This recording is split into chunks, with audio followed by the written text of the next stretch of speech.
Okay. Good afternoon. Calexico City Council, Calexico Rivero Successor Agency, Calexico Financial Authority, regular meeting agenda. Wednesday, October 4, 2023, 5:31. And call to order. Is not here. Here? Here. Is Here. in this moment. Is You here. just applied. Okay. Here. Is the mayor showing up later on? No. ¿Va a llegar? Yes. Huh? Yes. Va a llegar. So he is showing up later on. Yeah, and maybe in Close session? 5 or Okay, 10 minutes. okay. Okay. Okay. Thank you, Ronnie. Public comments. Public comment for closed session.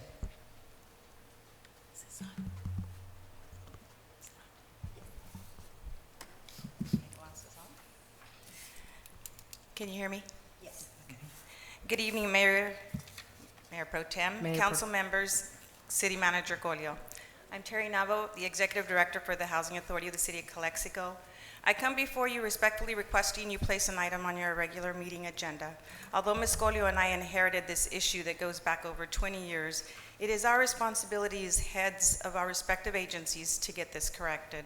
The Housing Authority has been going back and forth with this item for many years, and as sister agencies, we should resolve. Although Ms. Golio has informed the Housing Authority that the Council has already addressed the issue, I don't believe that it has been resolved. What I am requesting in consideration of is a parcel removal from an RDA lien that was inadvertently added to the agreement. This parcel will in no way affect the city financially, nor does the Housing Authority have any financial gain. The parcel is part of a first-time homebuyer 5H homeownership program, where a Housing Authority resident is allowed to purchase the designated unit and become a first-time homebuyer.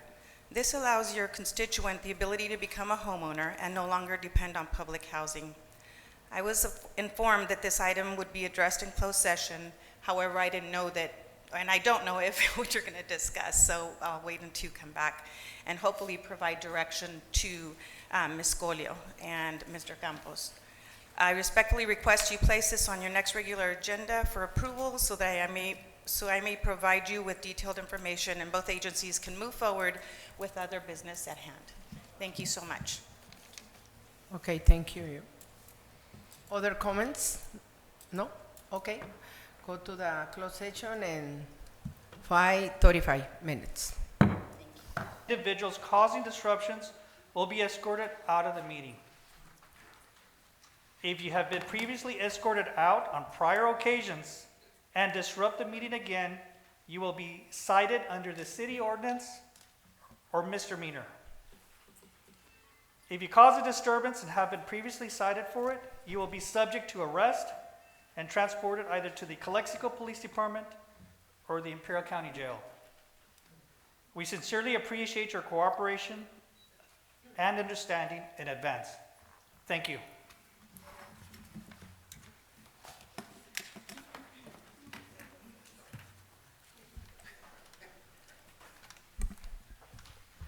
Muchas gracias. Thank you, Police Chief Legaspi.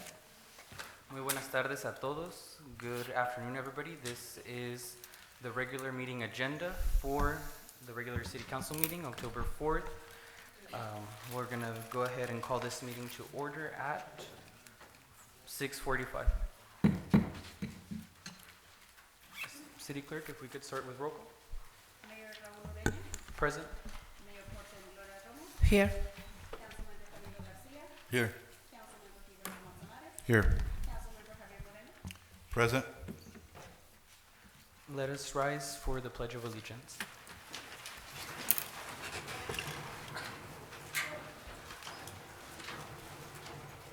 Ms. Collier, could you lead us in the pledge? I pledge allegiance to the flag The United States of America and to the republic for which it stands, one nation, under God, indivisible, with liberty and justice for all. We'll go ahead and read the mission statement.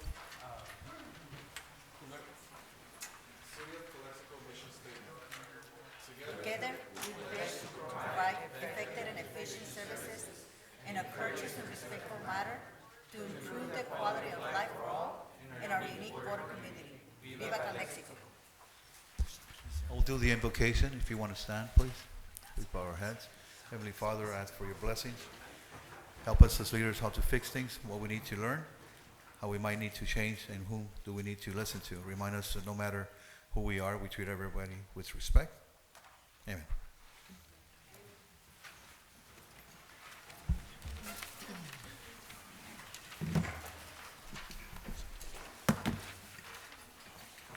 Okay. Moving on to closed session announcements. Thank you, Mayor. City Council meeting closed session on the items described in this evening's agenda, items 1 through 5. We received direction on those items, but no reportable actions were taken. Thank you. Thank you. Moving on to the approval of the agenda. Any motions? So move. So moved. Second. Second by Ms. Romo. All those in favor signify by saying aye. Aye. Aye. Aye. With the consent of the council, unless there's majority opposition, to move public comments to the end of the meeting for this meeting. Is there any opposition from city council? All the public comments? Yes, to move them to the end of the agenda. Can I ask why? So we can get through the agenda before 9:30. Most of it is on consent, so we should be good on time, but it's up to council. Okay. I appreciate your you wanted to move it, but I believe I'm not in favor for one thing, because we have people in the community here that need to go on with their lives. They work hard. They're here, and we should have allowed them to speak. We already know they're going to. Chief Legaspi was here admonishing everybody, and I believe they reserve my respect. I would entertain that motion, Mr. Mayor. Okay. Respectfully so. Respectfully, opinions from the rest of the council on public comments? I concur. I think we should keep it as is. And if there's going to be any moves on the order of the agenda, should be ahead in advance, not on the spur of the moment. I know this can be done, in this fashion, but just to respect also people's times. I know they have a busy schedule, so I would love for them to have an opportunity to speak up and not wait until we're done.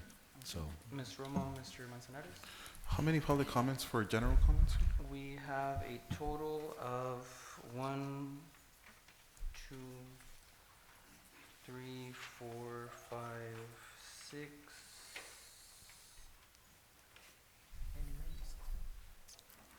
We only have 6. Not that many comments. It should be like 20 minutes, so I think it's fine to just leave them in the beginning. We'll proceed with public comments at the beginning of the meeting. Thank you, Starting- Mr. Mayor. Yes, sir. Starting with our announcements, these proceedings may be viewed on the City of Calexico website at calexico.ca.gov the Friday following the council meeting.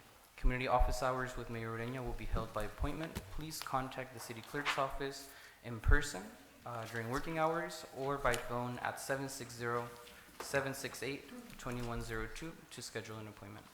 We'll go ahead and start with presentations, starting with a proclamation from Women Haven declaring National Domestic Violence Awareness Month of October. If we could have Councilmember Moreno please read this proclamation. Thank you, Mr. Mayor. As a point of reference for my proclamation, domestic violence affects all of us, and as a community, we should come together on this day and help prevent abuse and also support the victims of domestic violence. One of the things that I do, aside from being a council member, I do partake in different boards in Imperial County, and one of the boards that I'm very proud to be part of is the Women Haven Board of Directors. I've been a president there for almost 4 years now, and today is an honor to have our CEO, Gina Vargas, and also Mr. Francisco here present to accept the proclamation that I'm going to read to the citizens of Calexico.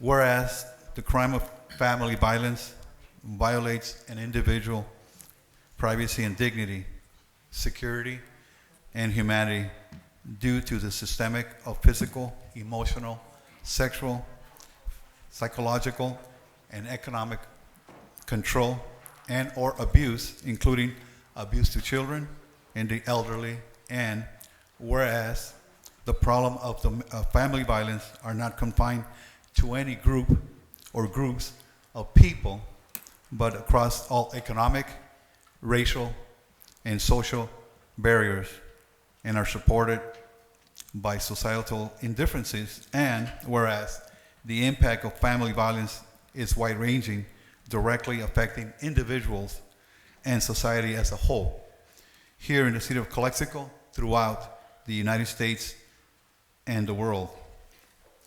Now, thereof, in recognition of the important work done by family violence and advocates and programs, we do hereby proclaim the month of October to be Domestic Violence Awareness Month in the city of Calexico, and urge all citizens to actively participate in the scheduled activities and programs to work towards improving victim safety and holding perpetrators of family abuse accountable for their actions against individual victims and our valley communities as a whole.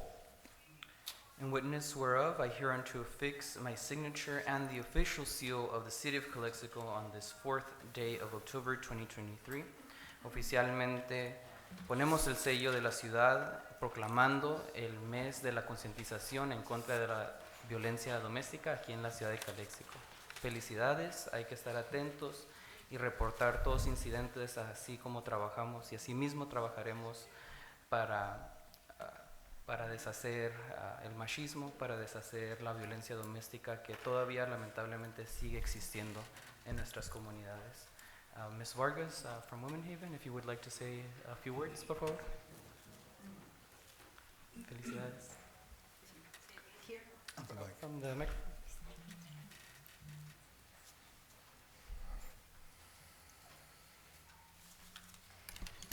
Good evening, Mayor and council members. It's an honor to be able to be here at the city of Calexico, where the month of October is proclaimed as October Domestic Violence Awareness Month. Woman Haven has existed for 45 years, bringing awareness, saving children and women and men who are fleeing domestic violence and need a safe home. We have a shelter. When individuals don't feel safe in their home and don't need to flee, we have a legal department where they can go and seek services, and at that location they can seek temporary restraining order. We have advocates that can help walk a person through it, whether you're male, female. If you're experiencing domestic violence, we are there to help. We have a counseling department where if individuals need therapy and don't know what to do and have a lot going on within them, they can seek counseling through our programs. We have an outreach program to bring awareness, because domestic violence isn't going to end just because we're here today. It's going to take time, but the way that we're going to be able to end it or minimize it is that we all get informed and educated as to what is domestic violence. Not to think just because he didn't physically hit me, I'm not abused. No. When you are dreading leaving your work, or you're dreading walking up to your house and you don't feel safe there, you have to stop and think, is this domestic violence? This is not where I want to be. Many think that my children don't even know because they're asleep. Your children know. The walls are thin and they hear. And so you can't think that because they don't see, that they don't hear. They hear. And so the only way we're going to do that is if we all take a step forward and to inform ourselves and to say, I want a better life. You say I can't make it. We have a housing department who can help individuals with economic assistance. So we're there to help, and we've been thriving for 45 years. I am pleased that the city of Calexico is also taking a stand and is hearing us. And there's many here in the audience that I'm thankful for you guys to be able to listen to this message and to say, I may know somebody, I'll let them know Woman Haven exists. We have social media, we have our website, we have a 24-hour hotline. I do want to thank the police department for their tremendous work that they do when they get a response to a call for domestic violence. And sometimes it may seem like I already came to this residence again, but I am thankful that they keep going and not get discouraged, because they know that maybe the next time he or she will say, this is it, I want no more of this life. So I thank you for risking your life to go to that residence, because I know it is dangerous. You know, the fire department, to be able to thank them for, you know, the roles that they play. You know, the city council, thanking them for all that they do to make a better community for everyone. I thank everyone, and so I say that together we can end domestic violence. We're going to have an event October 21st in El Centro, where it's a hero for a cause. We're going to have superheroes there. We're going to have Batman, Spider-Man, and Wonder Woman. And we can put on our capes for that day and to say we're going to change one life at a time. And that's what we can do, changing one life at a time. So I thank you for giving me this time. Thank you for all your hard work and all of your service to the community of Imperial Valley. Does council want to join us para la foto?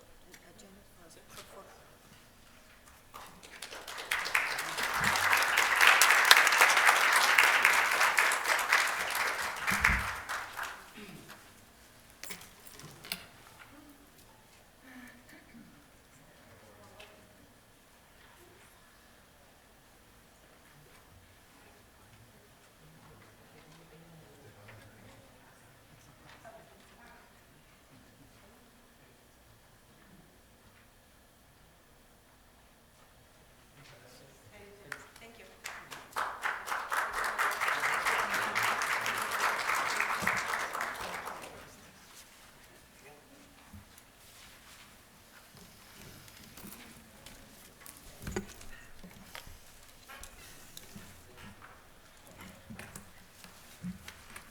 Moving on to the second proclamation. Siguiendo con las proclamaciones, esta segunda proclamación para mí en lo personal es muy importante. Es el reconocimiento del mes de la concientización de los retos de las personas con discapacidades en el área laboral. Disability Employment Awareness Month, October 2023. I know we have a presentation by Ms. Zuno, but I would like to first read out this proclamation. Whereas Access to Independence is a nonprofit center for independent living serving people with disabilities in Imperial County for over 30 years, and whereas October has been designated as Disability Employment Awareness Month in 1988 from a week to a month-long awareness campaign that recognizes the talents of all people, including people with disabilities, as a critical part of our efforts to build an inclusive community and a strong economy. And whereas disability is a natural part of the human experience and in no way diminishes the right of people to work and live independently, enjoy self-determination, and contribute to society. And whereas Access to Independence provides employment and legal advocacy services to people with disabilities and businesses, having served thousands of Calexico residents. And whereas activities during this month will reinforce the value and talent that people with disabilities add to our workplaces and communities, and affirm Calexico's commitment to an inclusive, barrier and stigma-free community. Whereas the city of Calexico is committed to addressing the needs and the rights of people with disabilities and preventing future barriers to full accessibility. Now therefore, I, Raul Ureña, Mayor of the City of Calexico, do hereby proclaim the month of October to be Disability Employment Awareness Month, in witness whereof I hereunto affix my signature and the official seal of the City of Calexico on this 4th day of October 2023.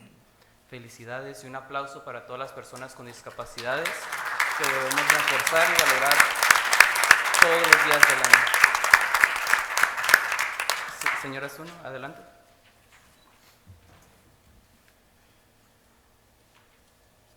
Good evening, Mayor council and city staff and members of the public. My name is Leticia Zuno. I'm Executive Director of Access to Independence.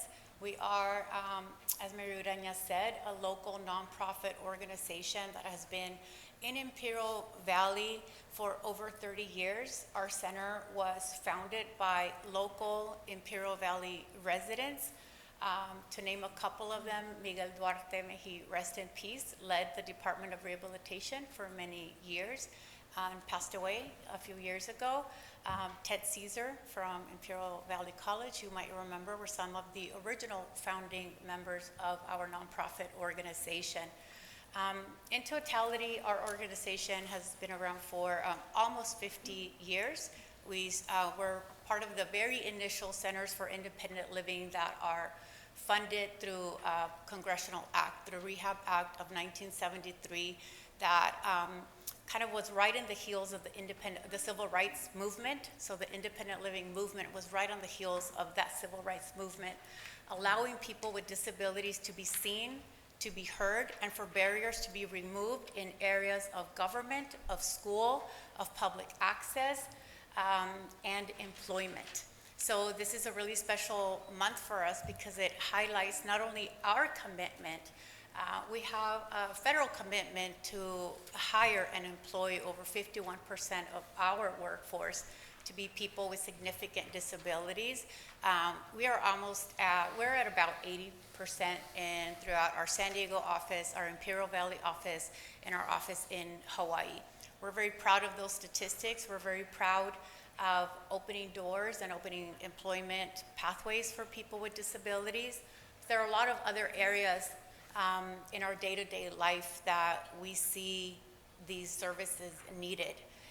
We look at housing. We advocate on discrimination in housing, in education, in the K-12 system, in the university system, and in participation in our local government. So this month, again, very important to us, trying to highlight the needs. I think a lot of us know people with disabilities. A lot of us are a person with a disability. And if not, I guarantee everybody here, you're going to age into disability. We absolutely are going to age into that. So it's really important to look at our lifestyle, look at ourselves, look at how we age in place, how we age gracefully and age with dignity as future disabled persons.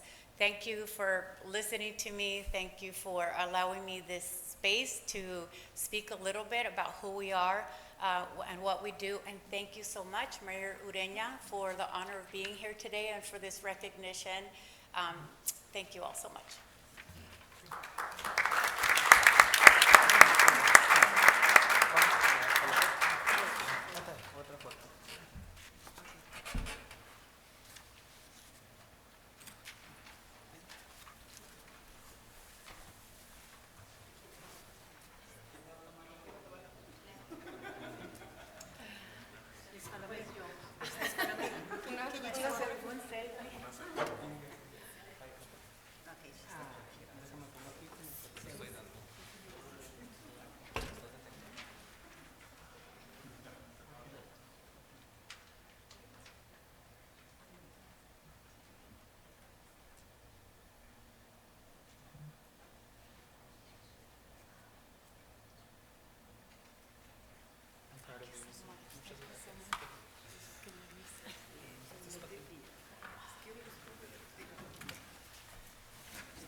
Ladies and gentlemen, City Council, distinguished guests, colleagues, and fellow citizens. Today we gather here to commence and commemorate the illustrious career of a man who dedicated his life to serving and protecting the citizens of Calexico. We gather to remember a leader, a mentor, and a true pillar of our community. Today we pay our respect to the late Chief Humberto Hernandez, whose legacy will forever be etched in our city's history. Chief Humberto Hernandez's journey began with his service to our country in the Army. And upon returning home, he continued to serve when he was sworn in as a Calexico police officer on November 11th, 1956. Little did we know then that he would leave a mark on our department and community. He started as a patrol officer, but his dedication and commitment to his duty were evidenced from day one. During this time, he became an active member of the Police Officers Association, a testament to his dedication to his fellow officers and the ideal of a law enforcement. In 1967, Chief Humberto Hernandez was promoted to the rank of sergeant, a position he held until 1978. During this period, he served as a liaison officer at the port of entry, collaborating closely with the Mexican authority, strengthen a bond between our two nations. He didn't stop at the border, though. He initiated the first youth track field meet sponsored by the Calexico Police Department. Nurturing the talents of our youth and fostering a sense of community pride beyond his duties in uniform, he was an active member of our community, coaching Little Leagues and Pop Warner, football, instilling values and discipline in countless young ages. On August 3rd, 1978, Chief Humberto Hernandez reached the pinnacle of his career when he was promoted to the Chief of Police, a role he held until 1982. As a chief, he worked tirelessly to build relations with local state and federal agencies and the Mexican authorities. His effort ensured that our city was safe and the bond of cooperation with our neighbors were unbreakable. His dedication extended to the Calexico Bulldog Booster Club, where he served as president, demonstrating his commitment to law enforcement and the community. In 1982, Chief Humberto Hernandez retired, leaving behind a legacy that continues to inspire all of us, who proudly wears the Calexico Police Department's badge today. His contribution to our city was immeasurable, and his commitment to the duty and community was unwavering. He served as a leader within our department and a role model for all of us. As we remember Chief Humberto Hernandez today, let us remember the values he embodied: integrity, dedication, and a deep sense of community. Let us also continue to uphold the legacy he left behind in our city with the same level of commitment and passion. Chief Humberto Hernandez was our first Hispanic police chief in Calexico. On behalf of the entire Calexico Police Department, we extend our heartfelt condolence to the Hernandez family. Your loss, we stand by you in difficult times. In closing, let us honor Chief Humberto Hernandez's memory by carrying forward his spirit of service and his commitment to making Calexico a safer, more united community. May his legacy serve as a guiding light for all of us as we continue to protect and serve the city he loves so dearly. Thank you, Chief Hernandez. And I'd like to give a certificate. Mayor, Yes, of course. please. No? We can do it together. Is he present? Or is his Mayor, family no. present? Yeah, is that John? John Hernandez is here. Your sister? John Hernandez, please step up for the.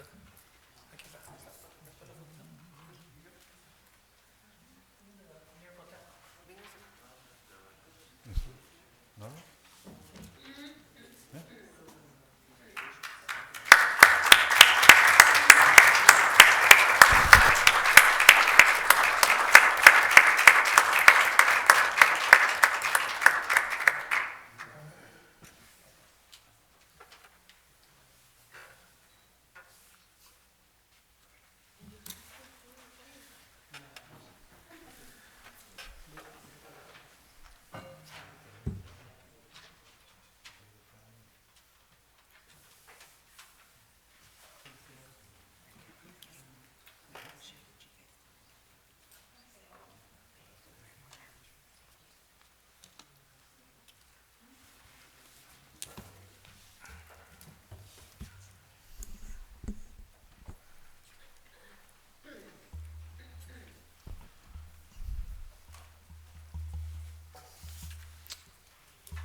Julia Gatsby.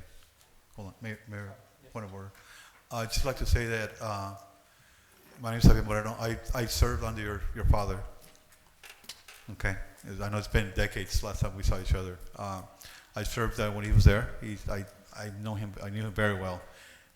Your family as well, and I served under him when I was a police officer back in. I started in '79 with the PD, and the years he was there, served with distinction and honor to the citizens of Calexico. I mean, I have many stories, but they're gonna, everybody knew him. He was a very people's person, very lovable person, get along with everybody. Obviously, a lot of things have changed in law enforcement since those days, and it's just something we have to look up to. And we serve. I served for 34 years in law enforcement, and I retired also. And so my memories of Mr. Chief Fernandez will always stay with me. He was a role model to me, and I stay in law enforcement because of him, because of his service for his country. Thank you very much, and my condolences to you. Thank you. Thank you, Mr. Thank you. Moreno. Moving on to recognition of former police chief, Roll Quinn. Or sorry, our former police officer, yes. Ladies and gentlemen of the City of Council, distinguished guests, fellow officers, and members of the community. Today we gather here as a community and a family united by our shared respect and admiration for the life and service of one remarkable individual, Officer Ronald L. Quinn. With heavy hearts, we commemorate the career of a dedicated police officer, a Navy veteran, and beloved member of our community who recently left us. Officer Ronald Quinn's journey began in Phoenix, Arizona, where he was born. It continued through his education at El Centro, culminating in the graduation from Central Union High School in June of 1982. His path led him to serve our nations in the United States Navy, where he was stationed aboard the carrier, the USS Corral CV-43. During his time in the Navy, Officer Ronald Quinn achieved the Aviation Boatswain Mate Equipment 3rd Class, ABE-3 rank on January 16, 1988. In this capacity, he worked on launching and recovering aircrafts on the flight deck. He demonstrated unwavering dedication to the country and was honorably discharged on December 5, 1985, leaving a lasting legacy of service to his nation. But Officer Ronald Quinn's commitment to service did not end there.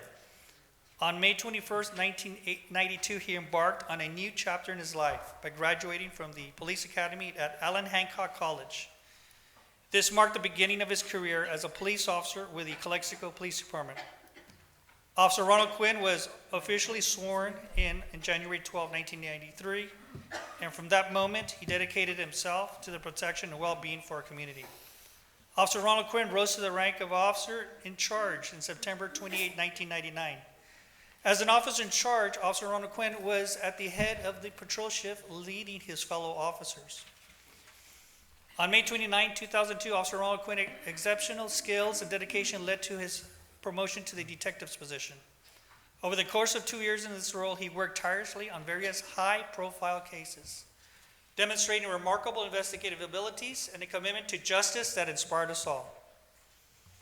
After 17 years of dedicated service to the city of Calexico, on March 12, 2010, Officer Ronald Quinn left police work.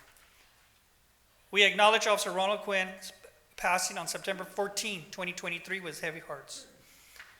His legacy service, both to our nation and our community, will forever be remembered. Officer Ronald Quinn touched many lives, leaving a trail of gratitude and admiration. Today we remember Officer Ronald Quinn not only for his remarkable career, but for his exemplary human being. He was a man of honor, dedication, and compassion. He embodied the true spirits of service and community, and his contribution to our city will continue to inspire us for generations to come. As we reflect on the life and career of Officer Ronald Quinn, let us carry forth the values and commitment he demonstrated every day. Let us honor his memory by continuing to work together to make our community safer, stronger, and more united. Thank you, Officer Ronald Quinn, for your unwavering service and dedication. May your legacy live on in the hearts and minds of all those you touched. Thank you. The family of Officer Ronald Quinn couldn't make it, so if we can... We'll just accept a round of applause. And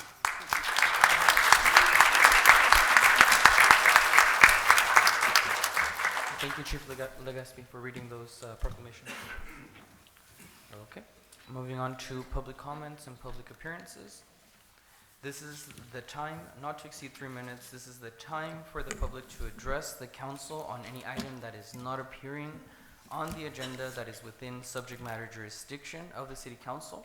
The mayor will recognize you, and when you come to the microphone, please state your name and place of residence for the record. While members of the public are encouraged to participate, it is unlawful to disturb or delay the council meeting with personal or slanderous remarks. The city council is prohibited by state law from taking action or discussing items not included on the printed agenda.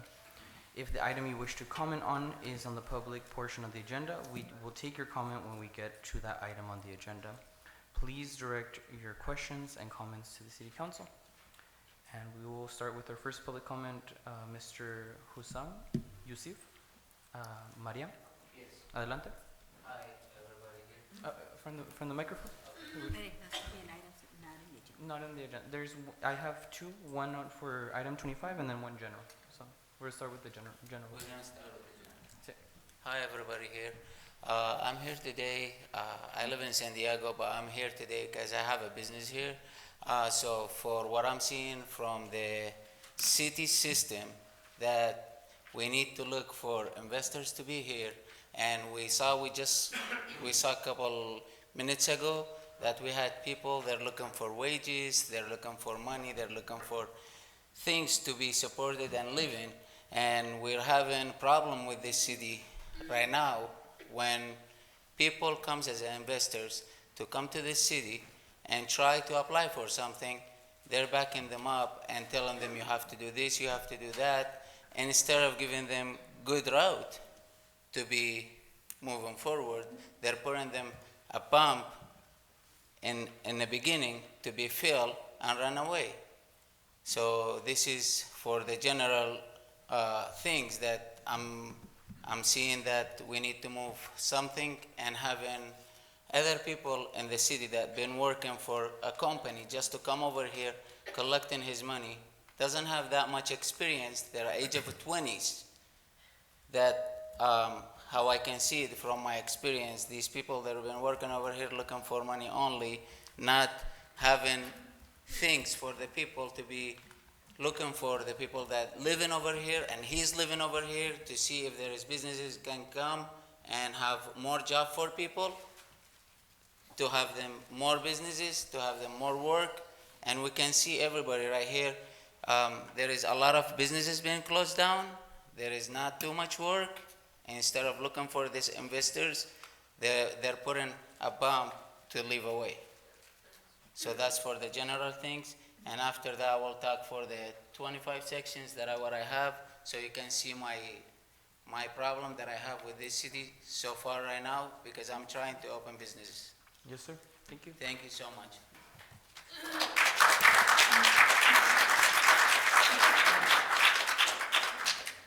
Ms. Jordana Selwick, adelante. Bienvenida.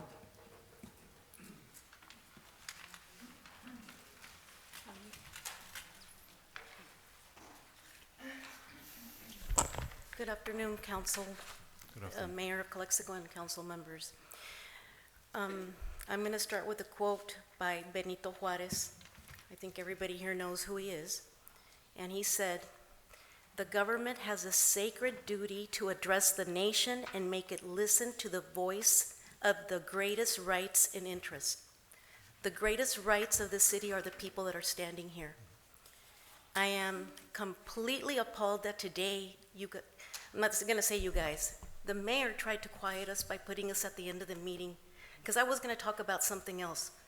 Without looking to see that there was only 6 people, by the time you mentioned that, Mayor, you had already put us at the end of the agenda, when for the history of this council, public comments have gone first.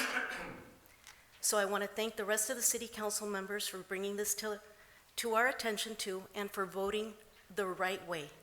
Because it is not our job to sit here, it is our job to watch what you do, to remind you when you do well, and to admonish you when you do not. We shouldn't be babysitting you, but at least for me, it's the second time I come in a row, and I keep on planning to come here because I feel there's a lot of babysitting that needs to take place here. I'd like to be doing other things, but I also have I have an interest in the city and making it prosper because like I said, I'm a dinosaur. I was born in Calexico Hospital. I live on C and Perry. I have businesses here. I have rentals here, and I care about the city. And this makes me very frustrated and very sad, and please wave to me when my 3 minutes are over. Very frustrated and sad to see that you continue to let downtown become a hangout for drugs, for human trafficking. I think we all saw the movie and we know that a lot of the human trafficking starts right here in downtown Calexico.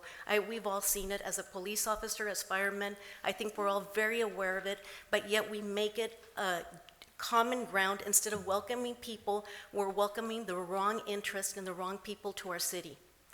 And it does affect everyone. It affects our children. And no, I did not Photoshop the picture that was published last week or 2 weeks ago about the person that was sitting in the playground that we built in downtown. That was a real picture, and I have a boatload of pictures to show you all the crap that's going on in downtown, all the feces that I personally clean up, all the urine. Just yesterday, I took pictures of urine, and one of the raiteros that was there that I've known for 40 years told me there was a man peeing on the gate there, on the building.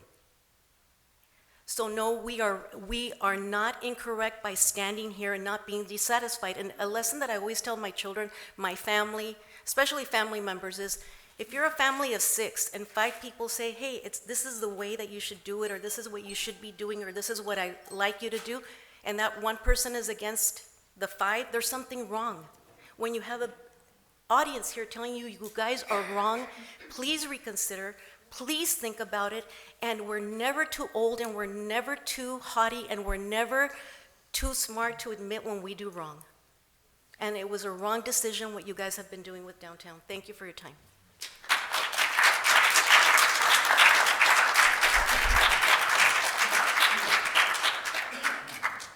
Mr. Kim, adelante.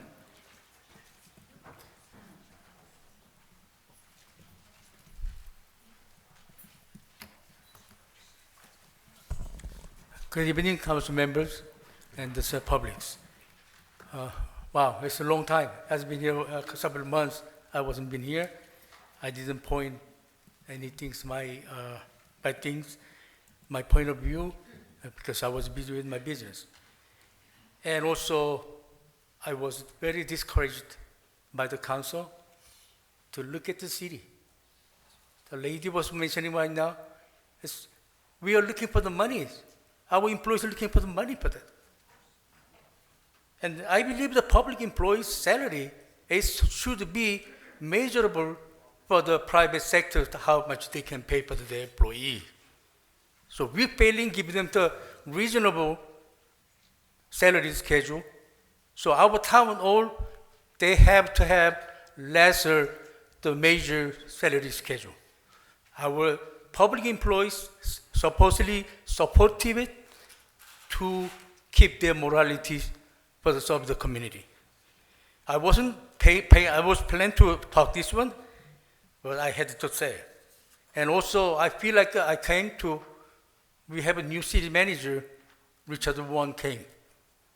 Very threatenable, very pressure when I feel it there. So I don't know why so much police officers in surrounded here, why it has to be announced to the people. Look, we are the person who lives in town. Is it that we all love our city to try to promote our city? Isn't that we come here today? Our council members to try to make the city better? That's why you guys there? But what happened? Why we have to fight? Why we have to attacking each other? We're not going to make anything good for us. Our job is to focusing to get the better for the community. That's supposed to be city council, our chamber supposed to be conducting in that way. I believe it's not. Our city is failing serve the community, and they make all the chaos hatreds, attacking each others. Why do I have to have it here? Even we supposed to get together to all the energy put together to build the future of the Calexico, taking care of our issues. What's going on here? Please come down to get together. Even the council member made this mistake or made a failing to us, for us. We have to find the point of view, the pointing them, find the way to build our city better. This is our town. I believe everybody loves this town. Mr. Kim, those are 3 minutes.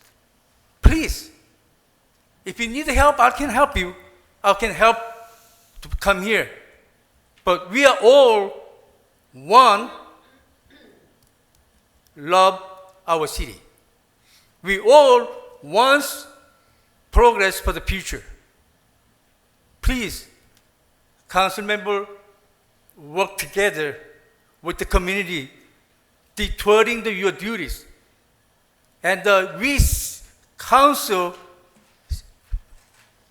failing to conserve the fund to pay the reasonable salaries for the employees, and we don't have money, we cut the last service. Mr. Kim, thank you. That does conclude 3 minutes. Yes. Thank you. I'll bring it, the next time I bring details, Devin. Thank you. Please, thank you.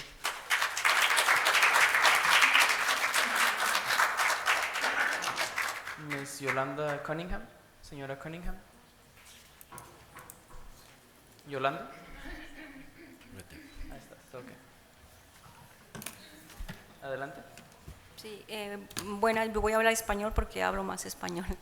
Buenas noches a cada una de las personas, al City Council, a todas las personas que están aquí. La razón por la que estoy aquí es porque quisiera pedirles, por favor, que si tienen una reconsideración o una reevaluación de los reglamentos que existen sobre los ruidos aquí en la ciudad de Calexico. Realmente yo tengo ya muchísimo tiempo que vine aquí a la ciudad, directamente me dirigí al señor Legaspi para hablar de una situación. Yo vivo aquí en Victoria y desafortunadamente las personas que viven detrás de mi casa no la habitan, la rentan. Entonces, tristemente, pues llegan gente de todo tipo que pues tienen diferentes situaciones y me han causado muchísimos problemas con perros porque no ladran, están ladrando constantemente.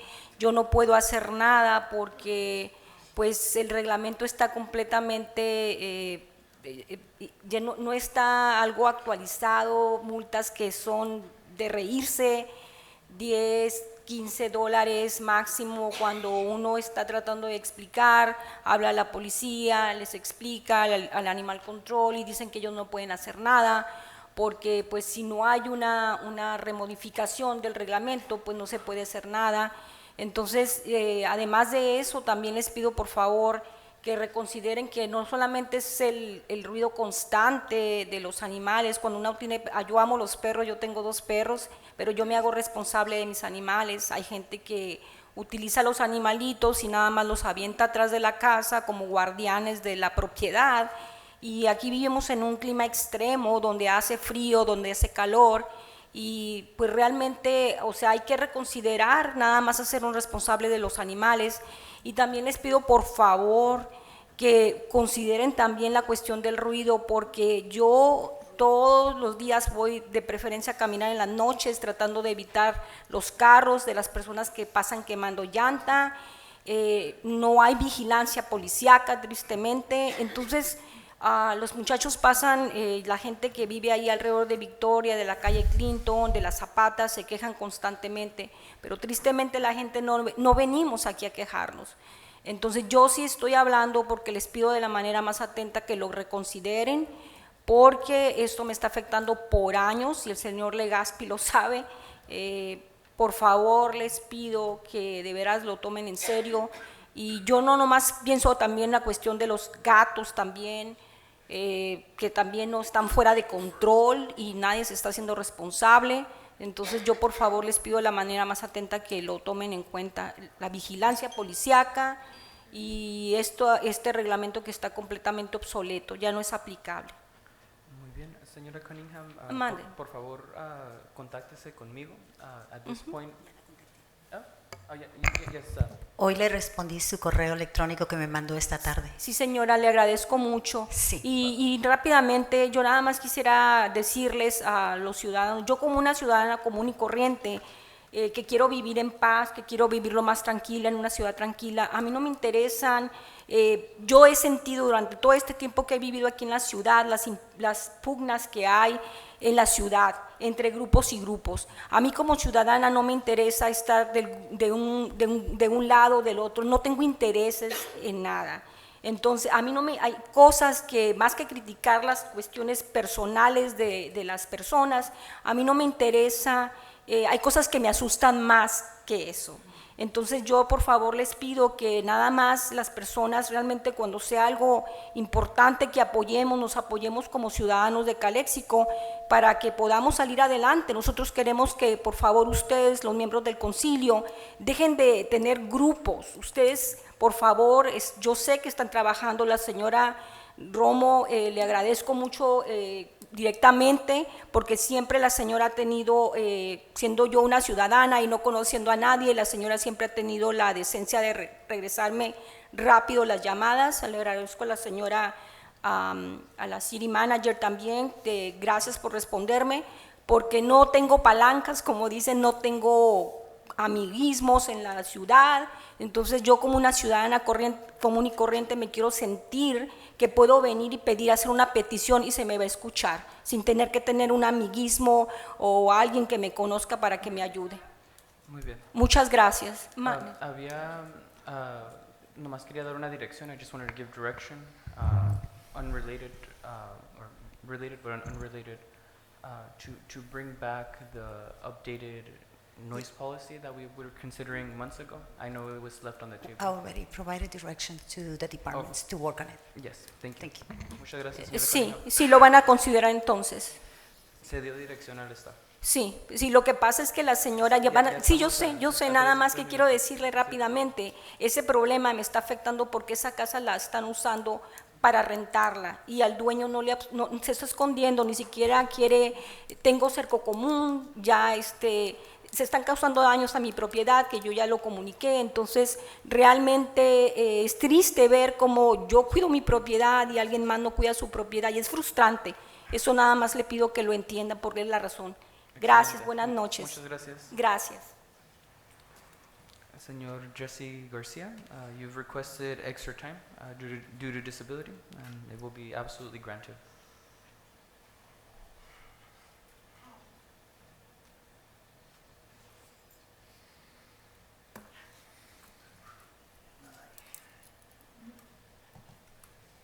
Good afternoon, Jesse Garcia, 600 Block Lincoln Street.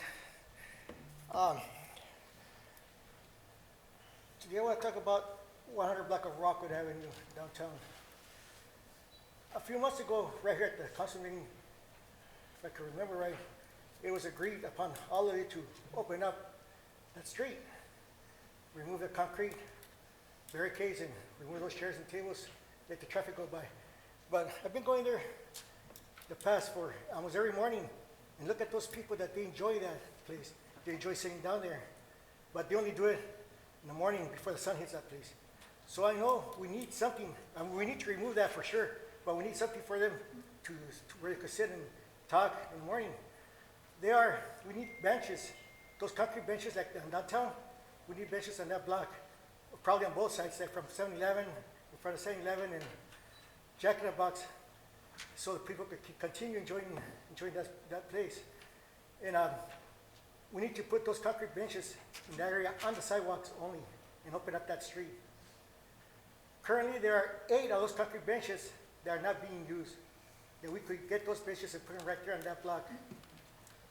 And, open up that street because people have been saying that they want the street open like before.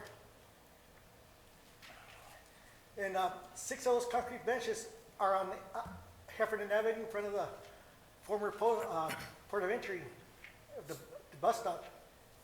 It was being used by the homeless. But, it's more important to move them away from there and put them on the sidewalk on Heffernan Avenue, on Rockwood Avenue. There's 2 more of those concrete benches that has never been used. They're over there on Campillo in Imperial North, by that fountain. They have never been used. They're just there like, we could get those 2 and also put them over here. But we need to open up that street, as soon as possible. Also, okay, thanks to Councilmember Camilo Garcia, City Manager Coley Warren, Public Works Director Faluni, Maintenance Supervisor Saldana, for doing a great job covering those big potholes we had around town. I mean, they're covered. Hopefully they'll last for a long time. And also, I said I announced this to the council, but nothing was done about this. We need to inform the public in the water bills, on TV, Mexican TV and American TV, newspapers, for the people, if they have appliances, not to be putting them on the sidewalk, not to be dumping them by the side of the street or in the alleys. For them to call the sanitation department and they will get picked up for free. Many people don't know that. They think that they're going to have to pay a big fee, but they won't. They don't have to pay nothing. But we need to advise them people. This is the second time I come to the council for this. Nothing has been done. Hopefully this time it will. There's this place near Main School that twice in a row, first time I passed by there and they had put on the sidewalk a dishwasher. And I knocked on their door to advise them that they could call sanitation, but nobody answered. Second time, about 2 weeks after, I passed by there and now they had a refrigerator. See, those people probably don't know that they could call and they'll take it for free. On the beginning of the school year, right across the street from Dianza Junior High School, Dianza High School, somebody put on the street, not on the sidewalk, on the street, a dishwasher. Oh my God. And it was just right there, and it was week morning, school morning. And the kids were walking through there, and that thing was right there on the street. So please, this time, take care of that and advise the people. Also,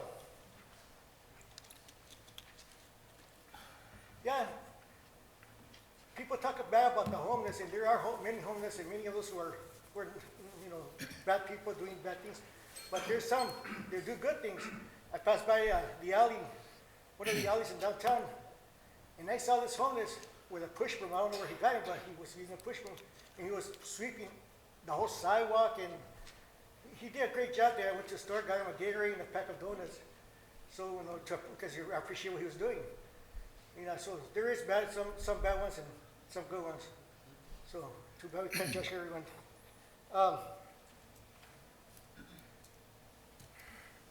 Okay, Crummy Park, I believe, was probably in the early 80s or before, but I have never noticed this until recently. Why does Crummy Park doesn't have a playground? There's no playground at Crummy Park. The closest park probably is Cortez Park, which is pretty far. We need a playground because there are kids there also. We need a playground right here at Crummy Park. And hopefully it will be soon. Like we need the skateboard park back at nosotros. Now the kids, you can see them riding the skateboards on the street. I asked one of the kids one time, and he says, "We have to ride on the sidewalk at the street. We don't have a choice." The city took away the skateboard ramps we had. It was small, but at least it was something. Now there's nothing. So it would be great if we could get the skateboard park back. I think I forgot my glasses, so I can't see that well. I think that's it. Thank you, Commissioner Garcia. Good job. Yeah. Excellent work. That's it. All right. Thanks a lot.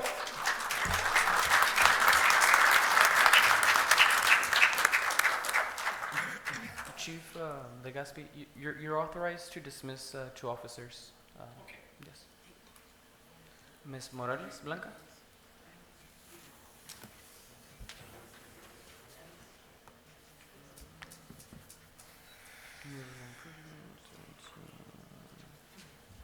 Good evening, council members, Madam Mayor.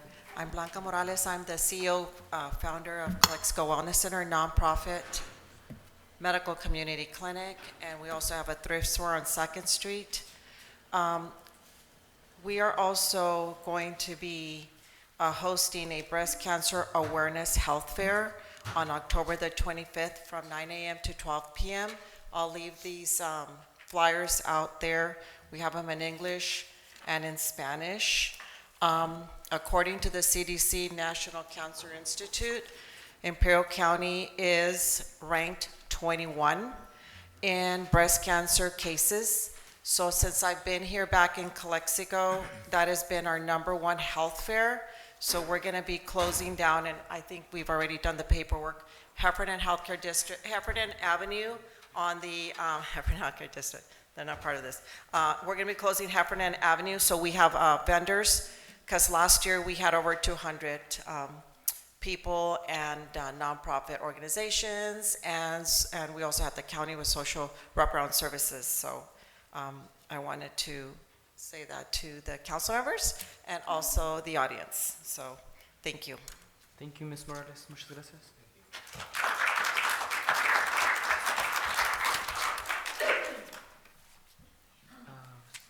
Director Gonzalez, speaking as a concerned KG resident. Adelante. Honorable Mayor, members of the council, members of the public, very clear, citizen, 237 Hernandez, I'm here as a citizen. First and foremost, I want to let you know that October is a very busy week, a very busy month. You're giving out our proclamations. We have crime prevention month. We have breast awareness month. We have fire prevention months, so it's good to have proclamations. Yesterday I attended El Centro. They had their National Night Out, something we've always wanted to do at Kennedy Gardens. Remember, we used to hold the biggest safety fair in Calexico. McGrath and Sparky used to fly in a helicopter. Just reminding you, well, I wasn't planning to be here, and let me tell you why I'm here. Last week I was here to thank the council for the Kennedy Gardens project. If you know, the new lights and more work is still being done today. And I thank the council as a council for giving the permission. But I brought up a concern that was in the newspaper that said that Councilmember Gloria, Mrs. Romo, was the one responsible for the project. And I did mention it right here very professionally, very respectfully. That wasn't true. The newspaper investigated, they removed her name. And they told me that it wasn't them doing the story, it was a news release from the city. So I'm thinking, is she doing this? Well, that's not the problem. The problem is that 2 days later, I get a call from IID managers that Gloria Romo called IID to get me in trouble. She told them that I came here, identified myself as a director, and called her a liar. You all know that didn't happen. We can put the video. I didn't say that. I just said what I just said, that it came out in the newspaper and it wasn't true. The next day, they call me again and they send me a message. Oh, she's calling again and she wants us to get you in trouble. Well, finally, they told her that Javier Gonzalez doesn't work for IID. Finally, they told her that as a citizen of Calexico, I have a right to come up here and question my elected representatives. I have a First Amendment right, and I respect the Constitution. You also took an oath to the Constitution to uphold it. Me being here doesn't give you the right to call what you thought was my employer. Is that like a threat to all the city employees if they want to come here and question you? Or all the city employees, they all have a right. And you shouldn't be calling their employers. Is that why the fire chief left? Is that why the planning director left? Is that why the park supervisor been suspended for 7 months? Because you didn't like him. That's not good, Mr. Romo. Please don't be calling what you thought was my employer. You have every right to go before the board. Mr. Manzanares went before the board. I respect that. He gave a very nice presentation. And he was upset at me. That's respectable. He went before the board. You call my IID, you call the managers, right? And that shouldn't happen. Every citizen has the right to come here to question our elected representatives, and none of you should be retaliating against them. And I want to thank you for item number 22. It's just the same thing. We're working with the Kennedy family. They're helping us fix our neighborhood, but we have to have their permission. And we've been working very hard. We want to continue that because next year we're going to ask for the playgrounds. They're all broken down.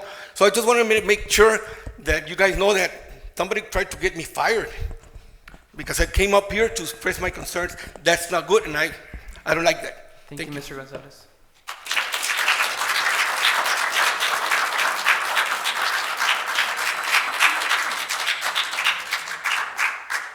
Our last public comment, for general public comments, Señor Vargas, David, adelante.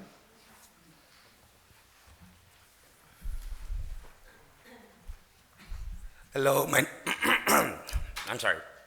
My name is David Vargas. I'm from 801 Beach Avenue. I'm founder of Calexico DIY. We are doing this project. We've been cleaning the downtown, the park, and we have some other projects coming through. I just wanted to let you know that, something happened 2 weeks ago that I didn't like.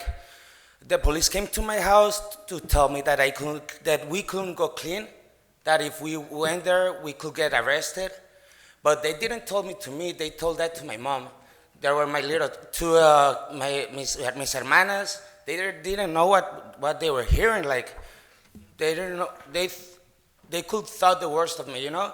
So for next time, I just want to ask you, please just send me a message. You got my Instagram, my Facebook, right now my number. So please, it's just that. And thank you for your support and involving with us, with the rest of the community. Also, thank you for Ms. Blanca Morales, who's helping us out a lot. We appreciate it. We appreciate you a lot, Miss. Thank you.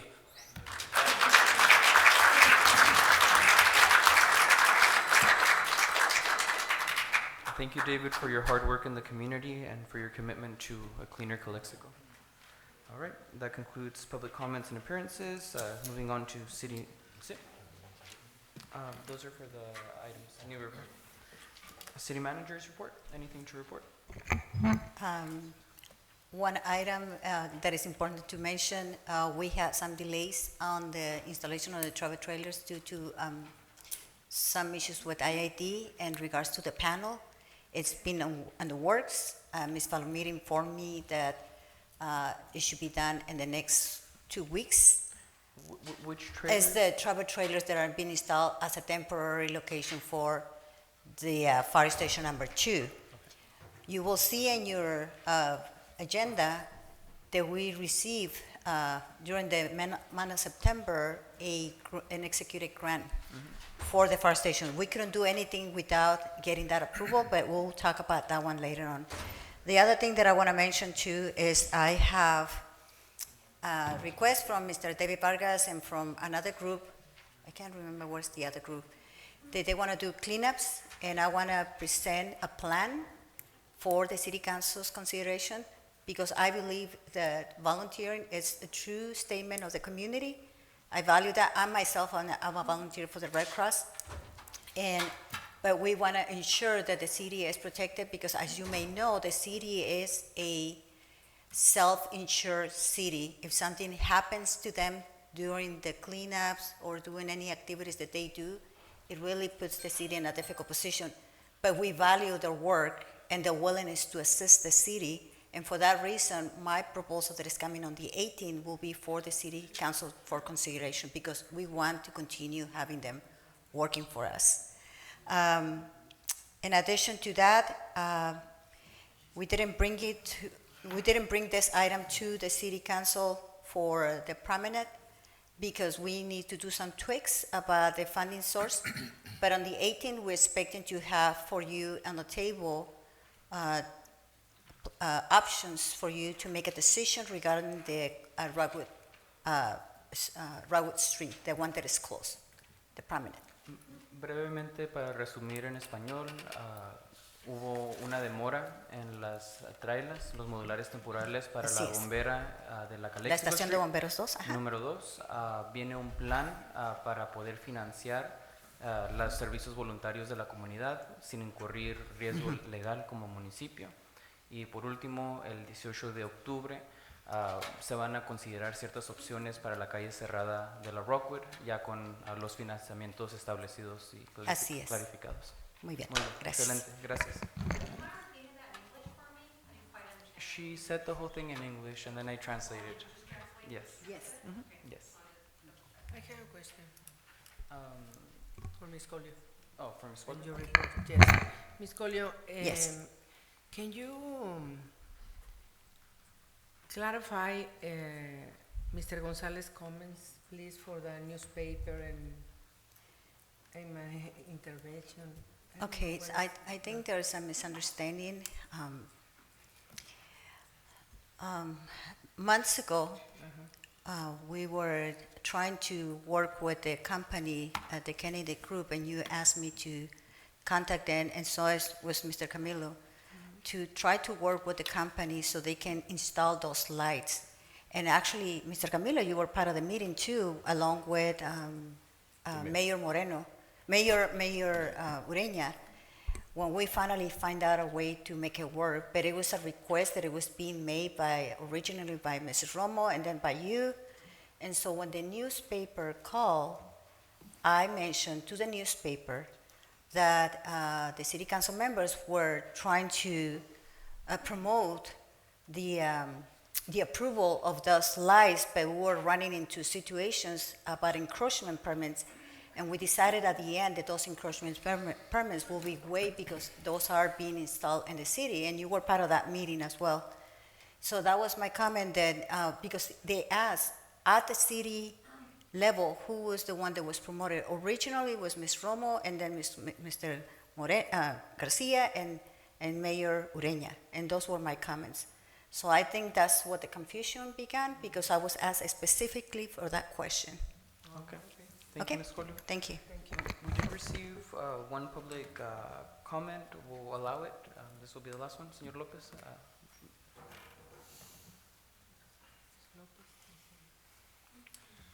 Hello, everybody. Hello, council. I just want to make a quick, how do you say it?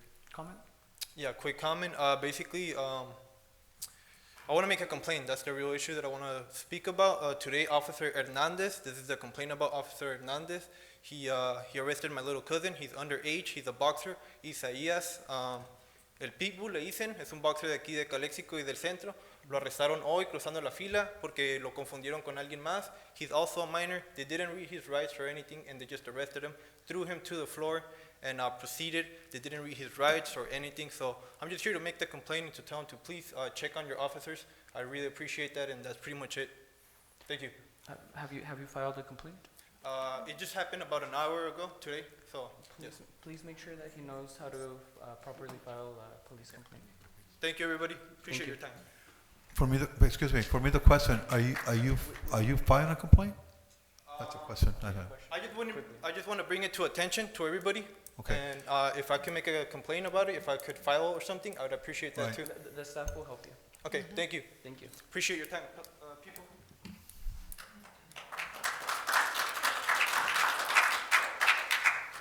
Any commissioners present? Comisionados? Adelante. Go ahead. Which commission is Blanca? Bid, right? Bid. Right. Bid. Adelante.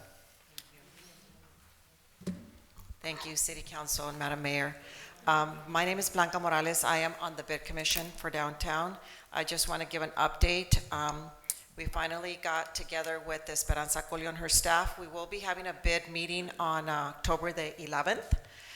We have 3 commissioners right now on our agenda. We're going to be appointing a chair and a vice chair. We also will be revisiting the July 2009 plan for downtown Calexico.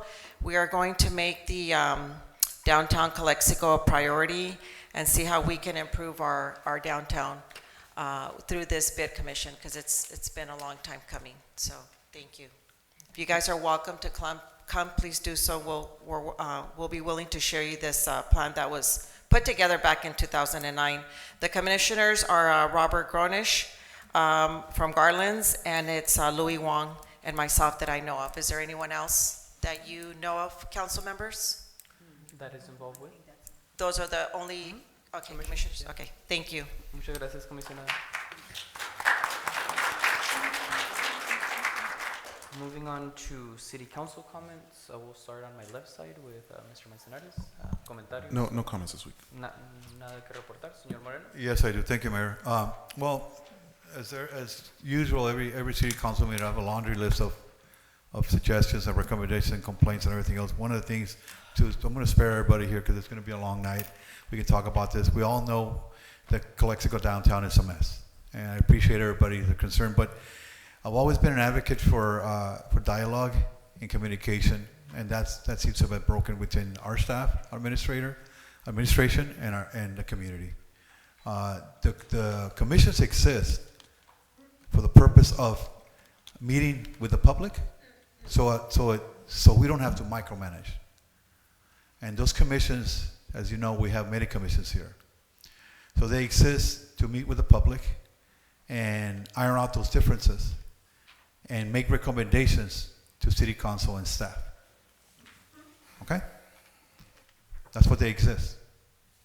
But more importantly, they exist because they represent and responsive to the community needs. In this case, we have a line item that was brought up by Ms. Romo a long time ago. We talked about it. Why don't we have commissions reporting? Nobody reports.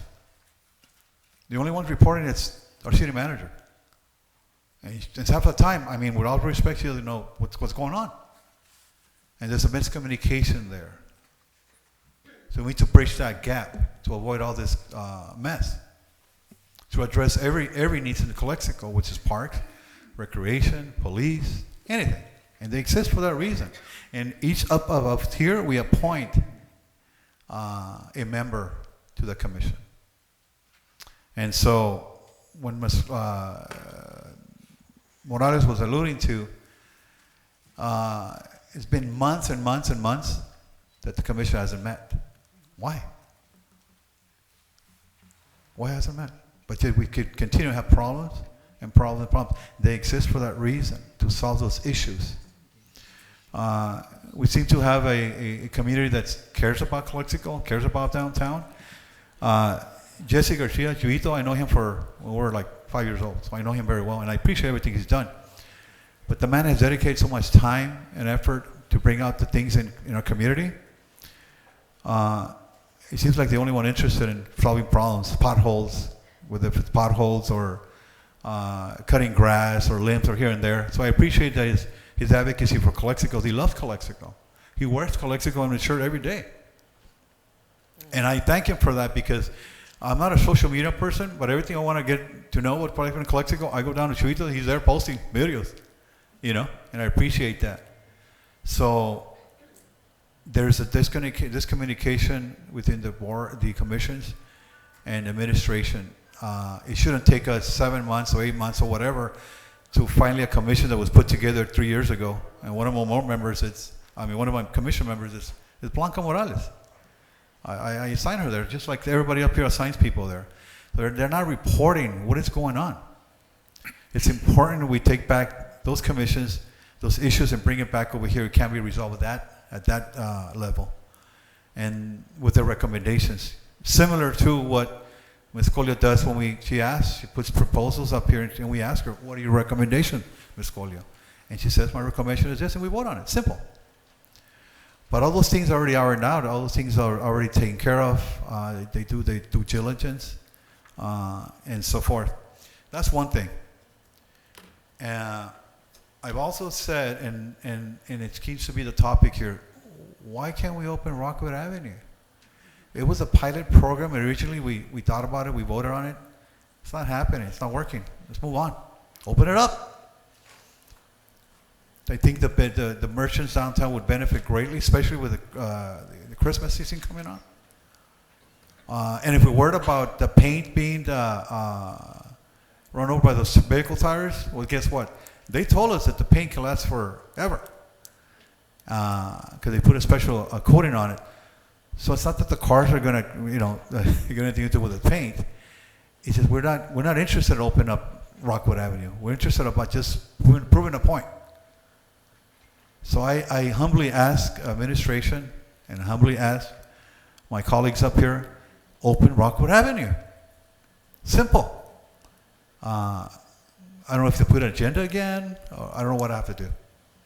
Hopefully somebody would follow me on that. The other item, when are we going to finally have the grand opening of the new fire department? When? Well, what's the holdup now? I mean, I even thought about doing this, and I don't know if I was getting in trouble. I was going to ask one of my colleagues, let's just you and I do an unofficial grand opening, we'll call the meeting, we'll do it ourselves. You know? Since that's what we're doing anyways. We do things ourselves without anything. So we don't want to do that. I don't want to do that. Let's have the grand opening. Let's show the people that your taxpayers' money, which you work so hard to gain, it's there. It's your fire department. Let's open it up. Let's do a grand opening. Another topic, Cordova Park. And I can go on for many parks.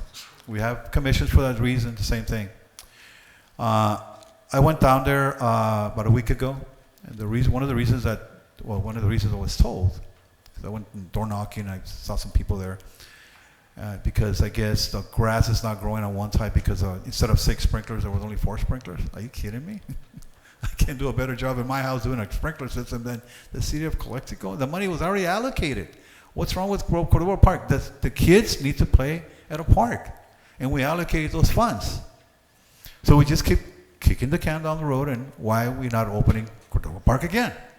And I know it's going to be, we have an engineer, we need this, we need planning, we need all this. It's always excuse, we never do anything. And I can go on with Rodriguez Park, the same thing. Of those people that volunteer at Rodriguez Park, I know, Chito, you were very, very involved with that, and you kind of gave up. I appreciate that effort, but it hasn't been unnoticed. I know Mr. Rotoni Roldan was here, also expressing his concern. He did mention that he went to try to have an appointment with the city manager and Colio, and I don't know what happened. I was not part of that meeting. I was not there. He's just here, but he told me he tried to make an appointment. He has some. I don't know if he's met or not. I'm sure they did, but he has concerns of the church across the street there, which is Vincent Memorial. If they don't have a contract, why are they still going over there and using the place like they own it?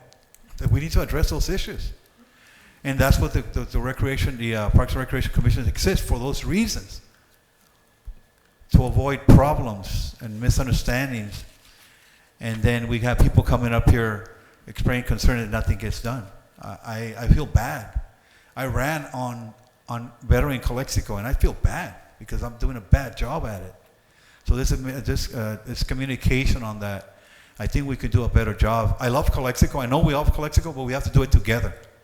Thank you.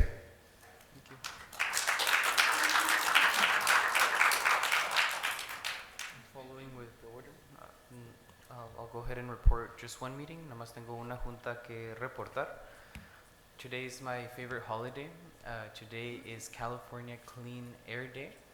California Clean Air Day, if you've been on the freeways, you see those big signs that say California Clean Air Day, bike, use transit, let's work together to reduce air pollution and air emissions in the state of California, and today is that day.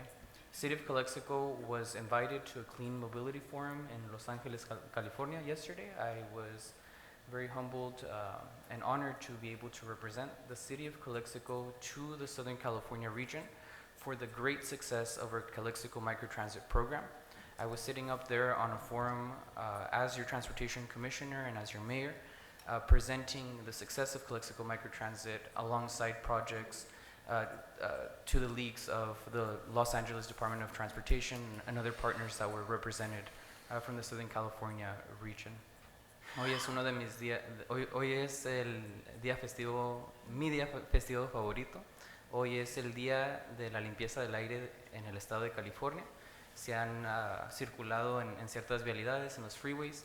Ven que hay anuncios que dicen hay que tratar de usar la bicicleta, hay que tratar de caminar, hay que hacer carpool, todo para reducir la contaminación vehicular en el aire aquí en nuestra región. quiero reportar a la comunidad que tuve el honor de ser invitada para representar a la ciudad de Calexico en la región del sur de California, que viene siendo todo de Los Ángeles y Coachella para abajo, inclusive San Diego. Pude presentar el gran éxito que ha sido el Calexico Microtransit, el servicio de microtránsito de Calexico a nivel regional. Nos sentamos, nuestra humilde ciudad se sentó a la par de proyectos del Departamento de Transporte de Los Ángeles. Fuimos regionalmente reconocidos por el gran éxito que están teniendo nuestras iniciativas de transporte, especialmente en el marco de reducir la contaminación vehicular en nuestra comunidad, que nosotros sabemos que está muy altamente impactada en las cifras del asma. Y el modificar, el mejorar la contaminación que viene de los vehículos, cambiar esas modalidades de transporte, invoca mi posición como su comisionada, y me dio mucho honor representarlos en Los Ángeles el día de ayer. Muchas gracias.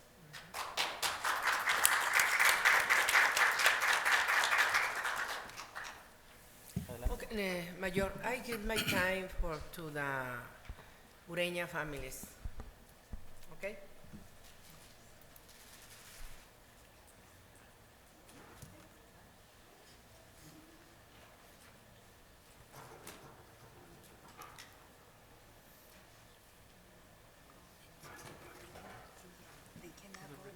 Is your happy birthday today?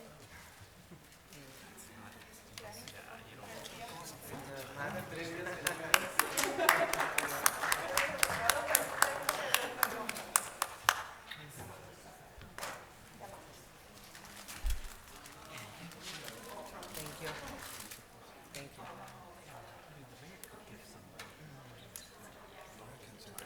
Thank you. It's my pleasure. Al contrario, thank you. Thank you so much.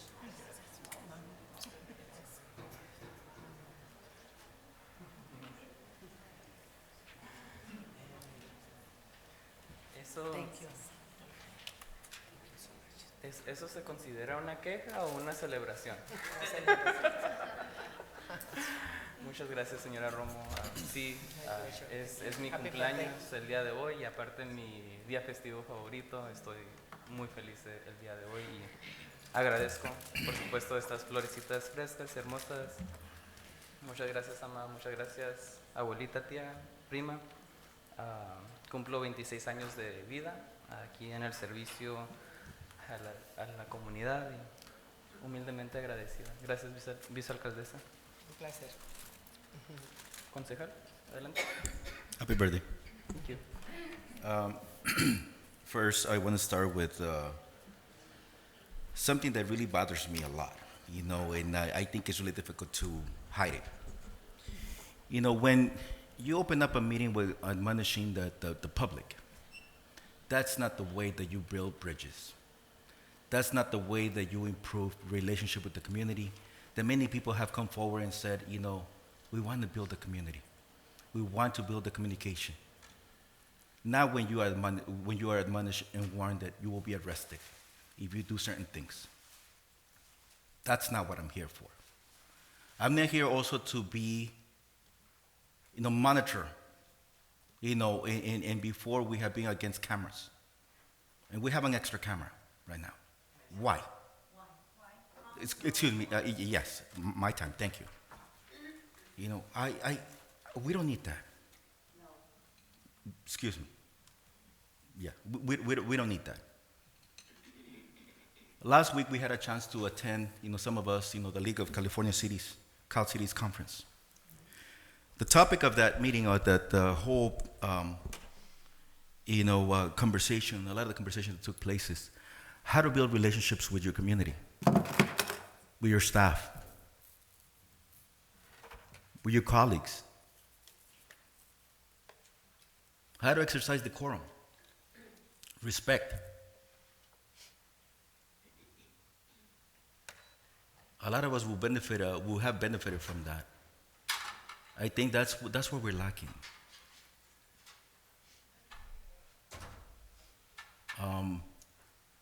Again, I wanted to report on other things, but I just wanted to let you know that I don't approve of this type of behavior. I don't approve of this type of actions. Yes, my colleague, Councilman Moreno alluded to a laundry list of things that are on the pipeline and that we need to complete. We all know that, right? We suffer from a lack of staffing and lack of resources. But let's not suffer about decorum and respect. Let's not suffer. That's not going to cost us nothing. Money. That is free. Respect each other. Give each other the space. I really appreciate when people are able to come up and the mayor gives them more than the time allotted. That is appreciated. The fact that people are able to exercise their free speech, but it's part of one of the beauties and rights that we have here in this beautiful nation. We shouldn't be admonished. We shouldn't be threatened, by being told that some of our actions might get us arrested. So I just wanted to make sure that I hope I don't get to see it and hear it again. Not on my time here. And I don't want to see extra cameras unless there is a need for it. We have said before, we dislike the military state. And that's how I'm feeling right now. Thank you. Thank you, Councilman.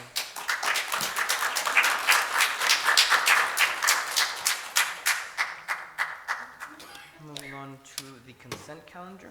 I do have some public comments on the consent item, specifically on item number 17.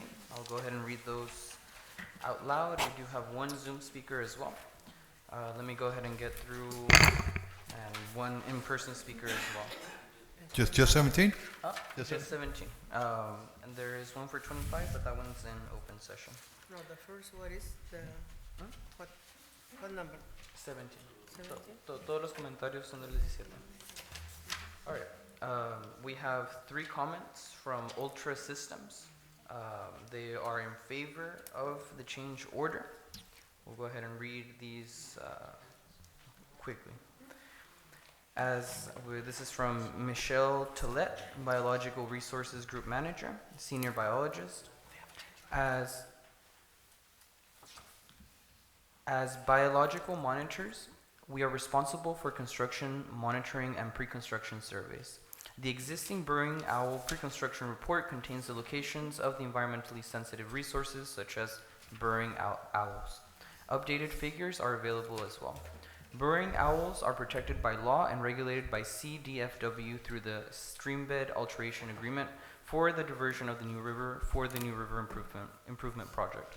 Construction monitoring and specialized pre-construction surveys are required to maintain compliance, and that all state and federal permits need to be final before work commences.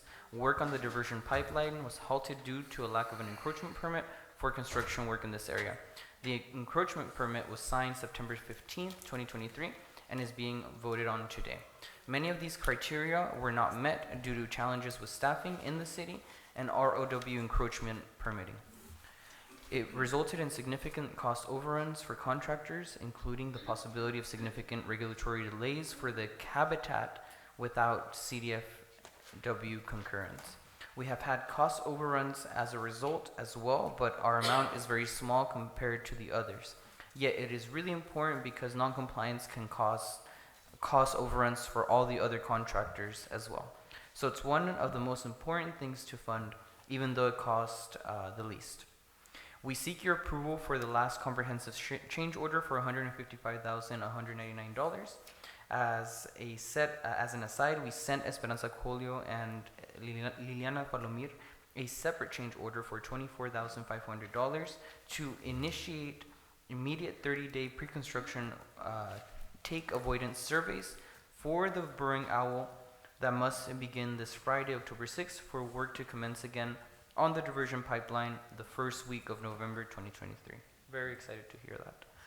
Given that all the other parties on site are garnering change orders for same or similar reasons, we respectfully ask that you approve the change order from Ultra Systems as well. It's not on the agenda. Ultra System is not on the It's not? agenda. No, I- I think that that item relates to another item that is an open session, which is In a open change session. order. Yes, they said 17 or 24. Yes, it's actually more 24 applicable to more 24, applicable. but 24 is construction. This is a consulting firm, and I cannot bring this one until the next meeting. Okay, so should I hold these for 24? No, it's already. It's okay, just, we'll just read them into. Yeah, whatever item's most appropriate. Obviously, that's not on the agenda, but I'm not sure what the comments are. But They're in favor of a change order for $24,000 and $155,000. Our item 17 says, it does talk about the easement though. No, it's, okay. I mean, So there's no change orders for $24,000 or the other amount. What they are requesting is to put it in the next agenda, their change orders. How about this? We're just gonna read them as general public comments and just What put about- them to the record. Taking them as regular comments, we have, again, Michelle put in two. We'll just read both of them. Nope, actually, this is an email attached to this. From Ultra Systems themselves. A ver. Let me see. This one does not have a name, or is that, no, it does. Zachary Nieder, senior biologist, will read a couple paragraphs. Ultra Systems Environmental has been the lead environmental consultant on the, this is not much of a comment. We'll just accept it and have it available for the public. It's quite an extensive document. Let's inform our Zoom speakers that we'll take your comment on number 24. Mr. Kim, you had a petition for 17?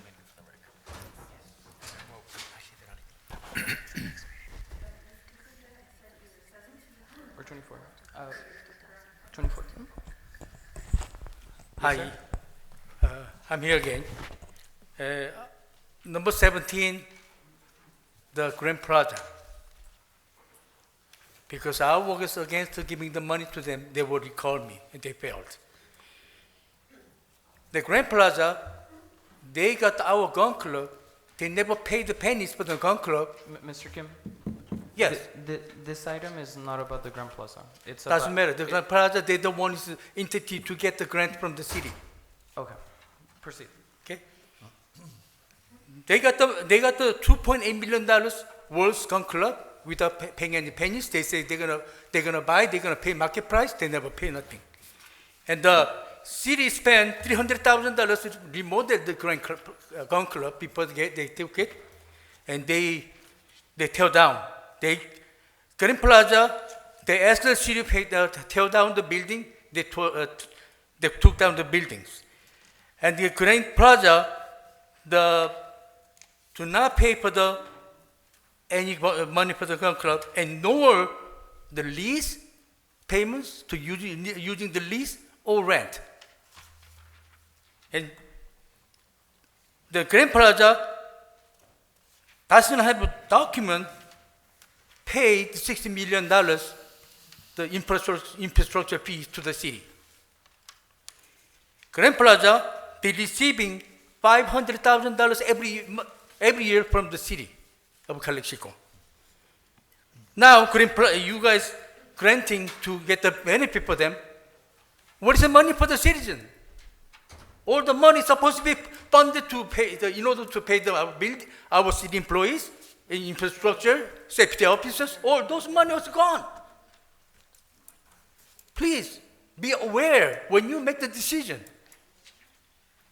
That's why we don't have money. You guys throwing the money out, you giving the favor for some entity. That's why city of Calexico is not growing. That's why people mad. Thank you. Thank you.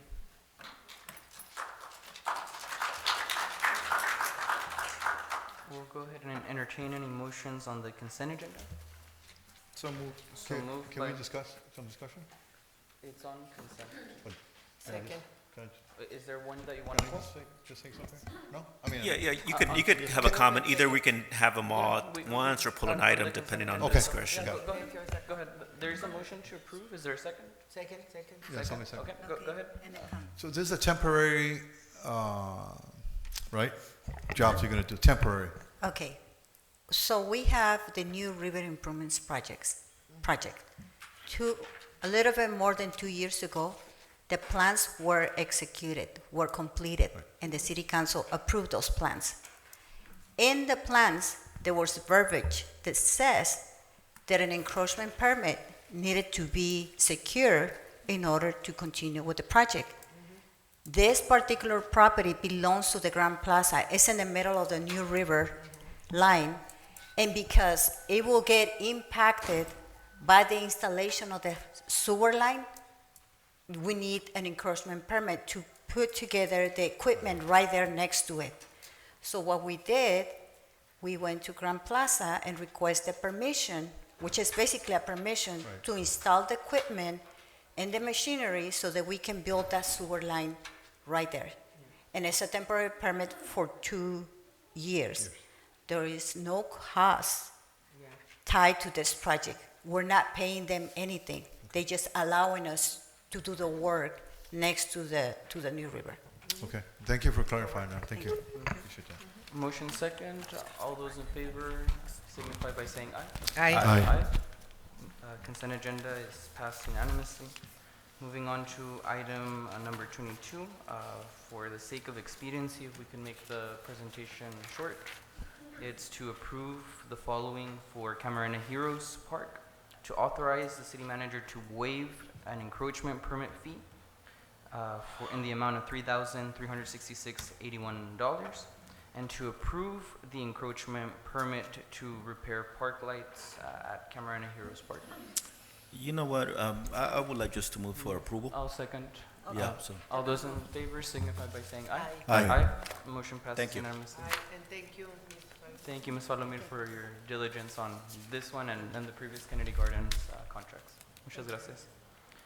23, also Public Works Manager, authorize city manager to sign change order with Mountain Cascade in the amount of $282,500, and authorize the city manager to approve any future change orders not to exceed $610,363.62, 1.5% of Mountain Cascade's base bid per city ordinance.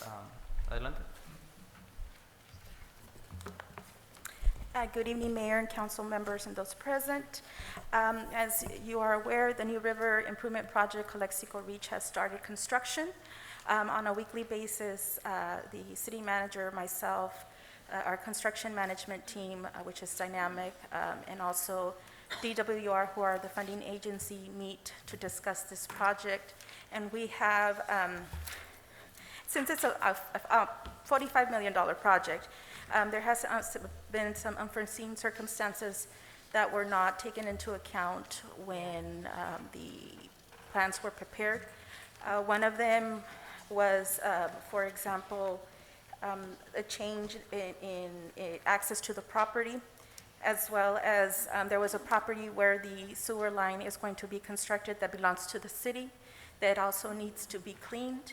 So therefore, we're asking the city council to approve this change order, as well as also give authorization to the city manager to allow approval of change orders in the 1.5% of the base bid. So, because there's some change orders that need to be approved right away, and if they're not, then they can cause us delay in the project. Excellent. Sounds like we're doing this for motion to just a approve. comment. Yes? With this, I was very, I want to be very intentional and very clear about this also. This is just authorizing these change orders for this specific project, because I see that the policy was also attached on purchasing and change orders. So I just want to make sure that the authorization is given just for this project, but everything else comes back to the council at the established limit of $25,000. Ability to do any change orders as a city manager. So this is just for this project, just to make sure. And then also that every time there is a change order at the next meeting, hopefully we can, whenever possible, if we can get updates on this project and any change orders. I know we have, a set amount of money that has been given for this, has been authorized for this project, but I would like to hear updates, change orders, progress of this project. So yeah, just want to make sure that this is just for this project, nothing else. Nothing else. There's a motion to approve. One quick comment, if I may. Thank you. I appreciate your comments, Mr. Garcia. Who's the project who's the project manager on the company? We had Dynamic Construction Uh-huh. as the program manager. It was selected close to 2 years ago, more or Yes, less. through the RFP process. Yes. So we have an engineer on board that is overseeing the project. We have a record engineer that developed the plans. We had the construction manager that is overseeing the construction, and we had the construction company. So Ms. Palomir and myself, we overseen the project, we have discussions among all of them, and they all had to approve any changes. And also the changes goes through the state. None of the changes can pass without the state approval, and they had their engineers on board as well.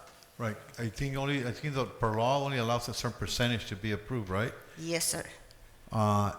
And we're meeting the percentage? We're Yes, not sir. over? Yes. And so it's important that we have the project manager, hopefully we're not pursuing another change order, because change orders keep happening, the project is $2 million, now it's $3 million, so who's supervising? That's what my point is. Yes, no, we have a supervisor, and actually, each one of the change orders has to be signed out by each one of those parties for us to bring it to the city council for approval. Okay, thank you. And we will provide an update on every meeting. Thank you. That's it. Second or? Second? Okay. Mayor, I'm sorry, but Ms. Kissinger, she wrote down 24, but 24. it's 23. 23, okay. So I'll let her, Yes. There's a motion and a second on the floor. First motion? Ms. Romo and Mr. Garcia. Okay. Thank you, Ms. Falumi. It's delayed. Can you?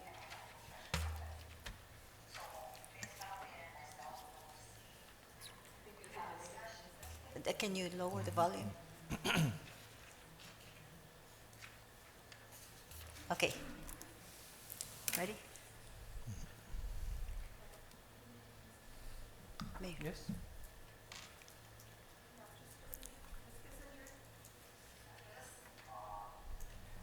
We can hear.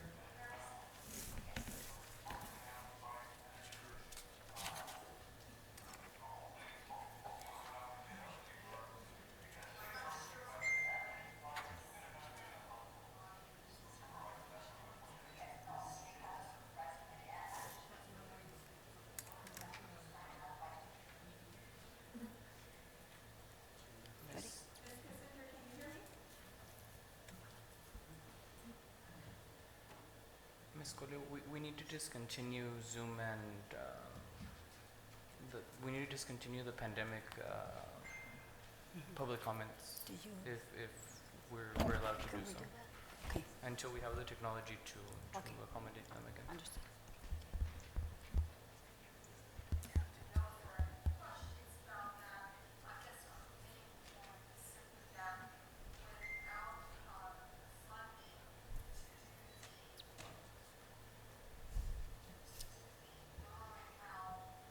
Oh, I see.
All right, there's a motion and a second. All those in favor signify by saying aye.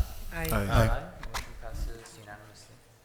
Moving on to item number 24, it's to approve the budget amendment resolution to establish account for CDBG grant number 20, CDBG CB2 300169 in the amount of $611,736.00 for the rehabilitation of fire station number 2.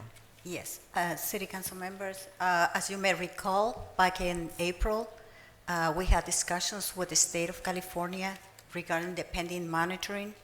We were able to provide them with an update where we are in the monitoring, and for that reason, they allow us to use the funding that was already lost with coronavirus funding that was allocated to the city, somewhere around $780,000. And so what we did, we requested a change in the scope of work of the original application because we have a need to increase the amount that was allocated, $500,000 for the repairs of the fire station number 2. As when we received the inspection from the mold abatement, we were told that the main problem that we have in that building is the roof. So most likely the project is going to go up beyond the $500,000, and for that reason we requested additional funding, and the state was, after seeing the photos and everything, and we went through the process, they are allowing us to use the funding. And so I'm happy to report that September the 7th, they provided us with an executed contract. It is important to point it out that without an executed contract, we cannot proceed to do any work because this is going to be a prevailing wages. It's a Davis-Bacon project, meaning that we have to comply with all the rules from the funding agency. And if we were to start the project before, we wouldn't be able to use the funds. And so for that reason, we had to establish the accounts today so that we can start the project. Ms. Falomir already prepared the RFP to go up to bid, the bidding process to go up to bid for begin the construction of the fire station, the repair of the fire station number 2. Excellent. Thank you. Any comments? Yeah, I have comments. Yes. So let's say that you build that, you rebuild that, and you're ready to move in. How many firemen do we have assigned to that? Do we have firemen too? There are 2 firefighters, yes. So for the west side of town? Yes, sir. And is that going to include It's usually a captain and a firefighter, if I'm not mistaken. 3 personnel, 1 captain and 2 firefighters. An Okay. engineer. An engineer, a firefighter, and a captain. right? And how many of those are AMS, OEMTs? All of them? All of them. Okay, and there's going to be an ambulance there? But there's room, yes, go ahead, yes, please. So there's room for an ambulance though, right? No? So we just buy 2 ambulances, new ones, and what are we going to do with, we can't put one over there? And so you're going to be construct get more money, put a place for an ambulance. And But this this is only a repair. And I want to clarify something, if you allow me, please, Mr. Part of the construction that you have existing construction is not fixable anymore, which is the east side of the building. Only the west side of the building will be reconstructed, not the east side. The east side is not workable anymore. Our goal is in the future and to demolish that specific area and potentially maybe work with the fire department because they are the one that knows better and find out if there's a space for us to build a facility so we can have an ambulance over there. Yes, because one of the, I'm sorry again, let me take your time here. As we all know, the long lines, how do we get the ambulance on that side? There's a big concern, right? And then we don't have an ambulance. And it's a liability to occur because ambulance can't respond. So again, I'm saying we're building things, but we can't we can't fill them with anything. So it's good we're going to build it, but if we're not, and I know part of the problem is because we don't have an engineer. That's the other problem. So it's good, that we're moving forward. I would like to see a day that there's an ambulance over there. We have new ambulance, so we can respond to the west side of town and avoid that potential liability someday because of the long lines. Christmas coming around, and we have the long lines on the way to McDonald's. in El Centro, and we need the ambulance to be on that side. I think that's something we can look forward, and I appreciate that. Yeah, anyway, so the staffing is okay, right? No. Well, that's what I'm saying. Ideally- Do we have staff for that? Yes. Ideally, we should have 3 on the west side of town. Yes. Currently, there's nobody over there. We all know why. At times, the city only has 9 personnel, meaning 9 firefighters. That's captains, engineer, and firefighters. Now, we try to hire, meaning overtime, for the 10th spot. The 10th spot will give us 3 for the west side of town. In a perfect world, would we want to have personnel on that side to run an ambulance? That means we would have to have at least 5 on Okay. that side of town. So 2 more. 2 more. Now, the issue, now we talked about this, the reason why is, one of the reasons I think, correct me if I'm wrong, is the majority of your firemen are EMTs. Yes, so as opposed to their primary duty, which is to put out fires. Right. So we do both duties, EMS and fire. We're all trained in. And that's where the money's going. Yes. To pay for this instead of having more. Yeah, so I think we find a way to fix that. Sure. And in this project is going to take a long time. Right. We know that. It's going to take a lot more than 600,000, and it's unfortunate. Hopefully, there's funds in the future, in the near future, that we can find also that we can help. I believe I did mention it like 2 meetings ago.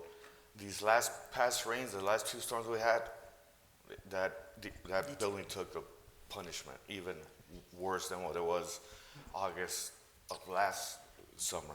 So there's a lot of work. There's a lot of work with the buildings, equipment, and personnel.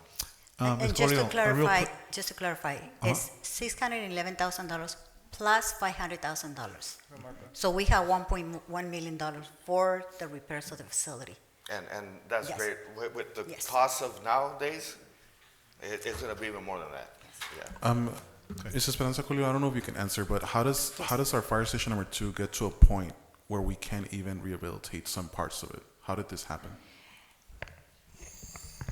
I'm not an engineer, but I can tell you this. The east side of the building, the foundation is not even anymore, it's broken. So for us to be able to build the foundation, we had to demolish that area, which we don't have funding for. And we were able to address the west side, and the west side is fixable, and that's what we're going for, rehabilitation on the west side. I think the question was a little different. Oh, If you wanna explain your so question. maybe I misunderstood, I apologize. Yeah, because how do we get to that point where the fire station is unfixable, part of it, 50% of it, to my understanding? I don't know, I wasn't here. I can only Years. tell you that for many years, the building was damaged and has mold. And it was never fixed. No, when I came on board and I identified the issue, I worked with the fire chief to get all the firefighters out of that building. Same thing that we did with the library. So based on your I guess initial investigation there with consulting, I'm thinking with engineering, the whole foundation there is solid. You can fix it and not come back in 10 years, right? Now it's right. Fix it. The west side is fixable, not the east side. It's divided into 2 sections, and in the middle is the apparatus, right? Yes. Is the apparatus Okay. area. So somebody did verify and said this is fixable. The other one, okay. Yes. Okay. There is a motion to approve on the floor. I just want to make a comment. Thank you. Good. I just want to make a comment, Ms. Polio. First of all, thank you for having the courage to address what is a safety concern for the employees. When you got to the city, you didn't waver, your hand did not shake. You did what was needed to protect the safety of those firefighters, and I commend you for taking that move. I commend you for, in a matter of months, unfreezing close to $1 million, like $750,000, to fix through your auditing efforts in the CDBG program. It shines a bright light. It shines a bright light to the fixing of a lot of the financial issues that were caused since 2014 that froze a lot of those funds that we haven't had access for. The fact that your diligence, your relationship with the state of California, and overall your work and accounting abilities have led us for finally, historically, to start being able to unfreeze those funds that are ours after so many years of obvious mismanagement, of obvious lack of interest in fixing our public facilities. I really have to thank you and you personally and your staff for what you've been able to achieve today. It's really a historic moment. I think there has not been a council in decades that has invested this much money in the west side of town.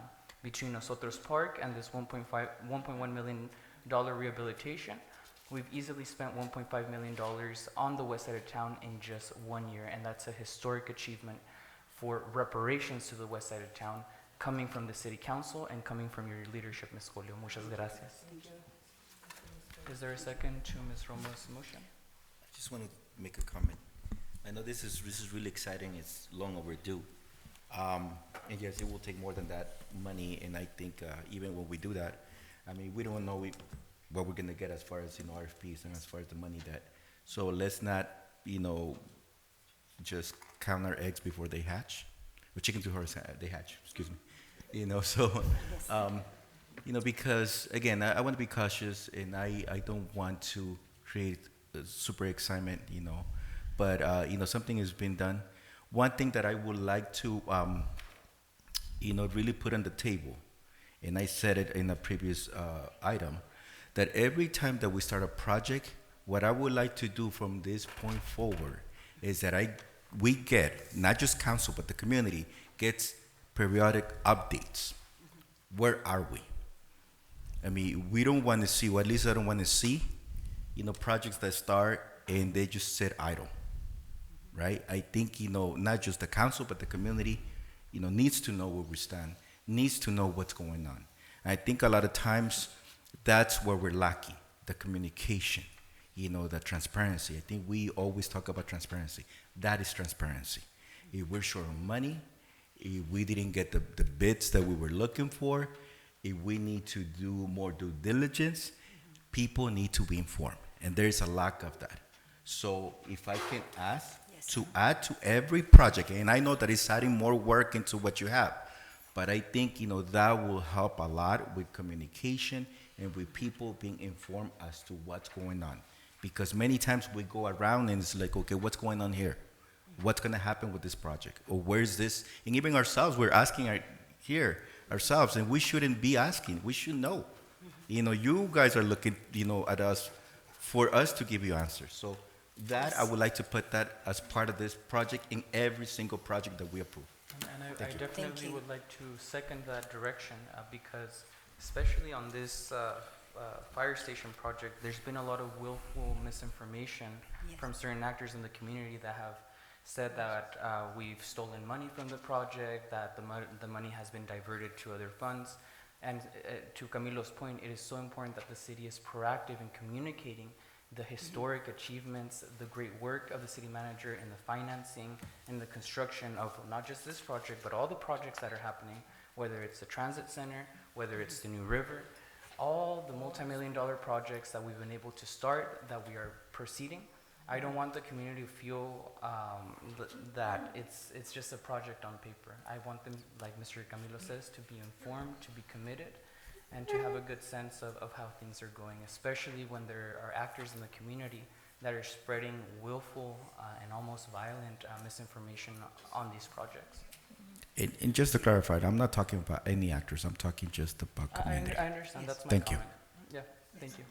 Thank you. I just want to mention that Ms. Romo, before we started the meeting, asked the same thing. That she wanted to get updates on all the projects. Thank you. Thank you so much, Ms. Appreciate it. Is there a second?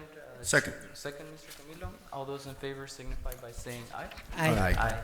Motion passes unanimously. Congratulations to the west side of this community.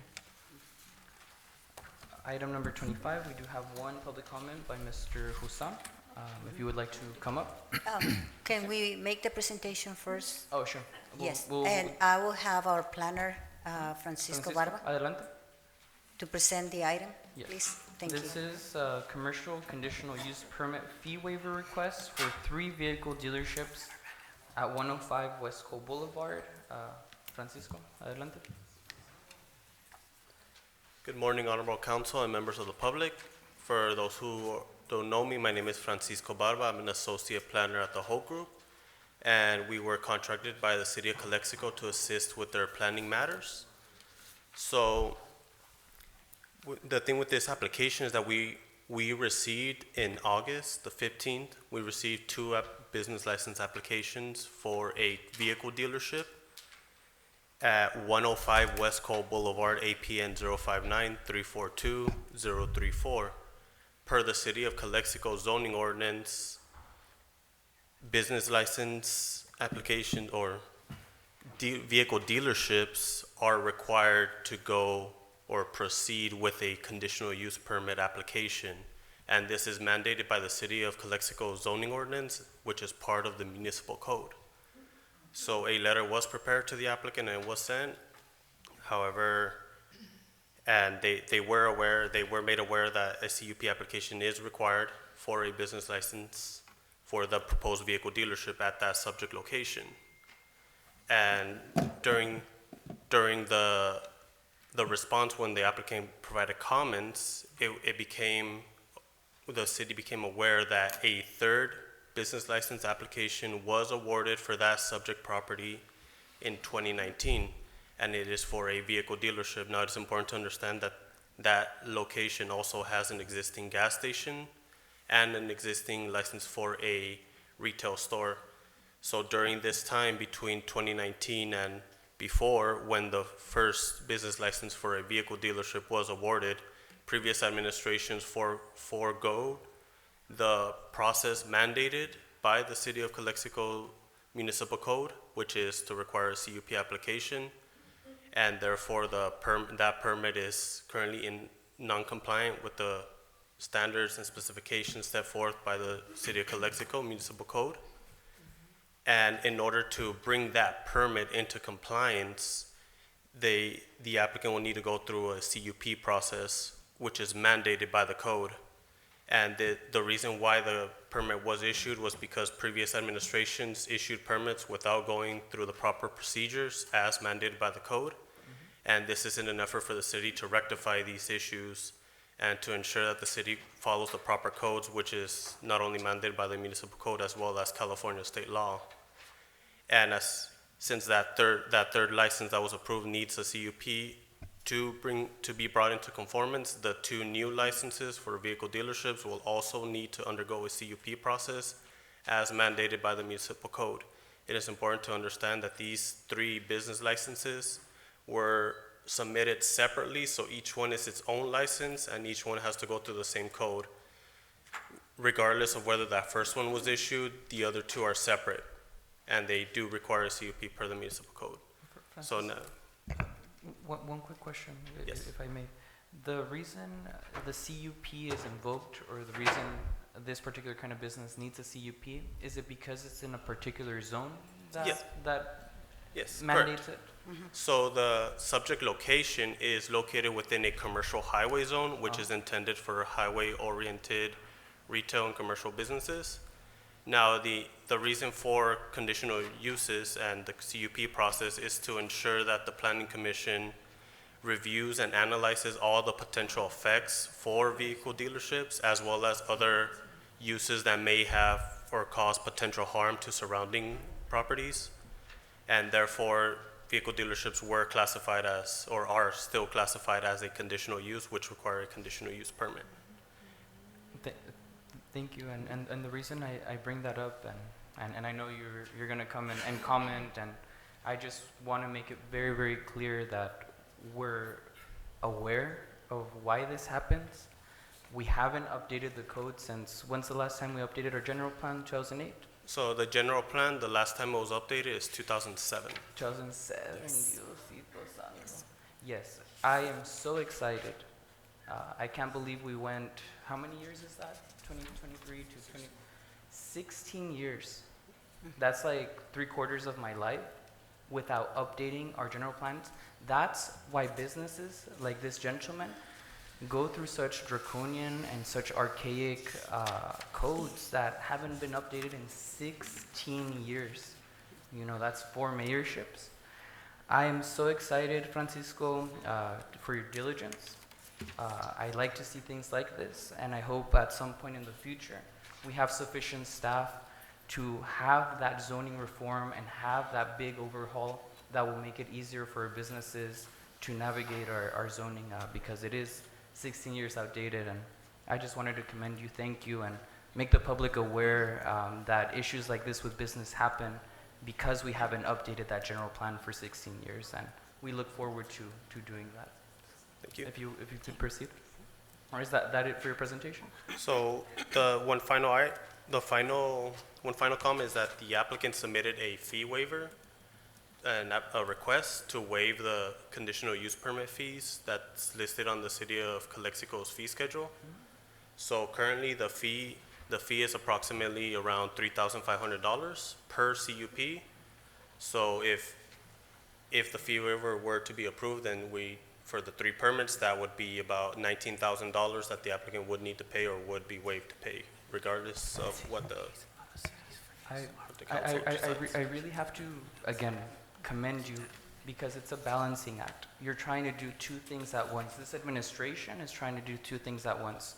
For the first time, we're trying to follow the rules, not give, these little special favors and special permits and executive orders and all these things.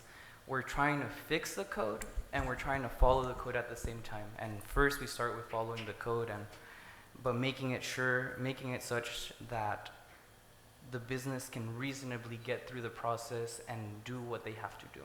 And that is something new. That's definitely definitive of Esperanza's leadership and administration, and I have to commend those points as well, because if we want to talk about having a business inclusive city, we really, really need zoning reform in our general plan, of course. With that, Mr. Husim, adelante. Husam, if I'm pronouncing it correctly.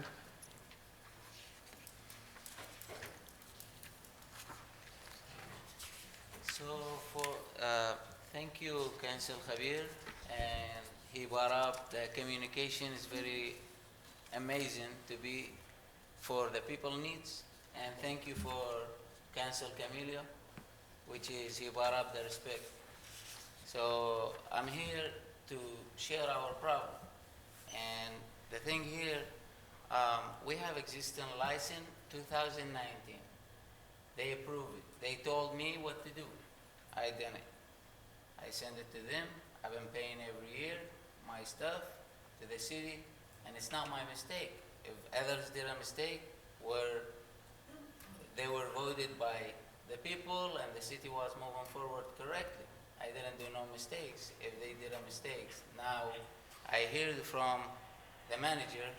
Last time was 1 week ago. That's the first time I met the manager, that's the second time right now. She told me I can revoke your license, which is she wants to shut down a business that bring in money to the city.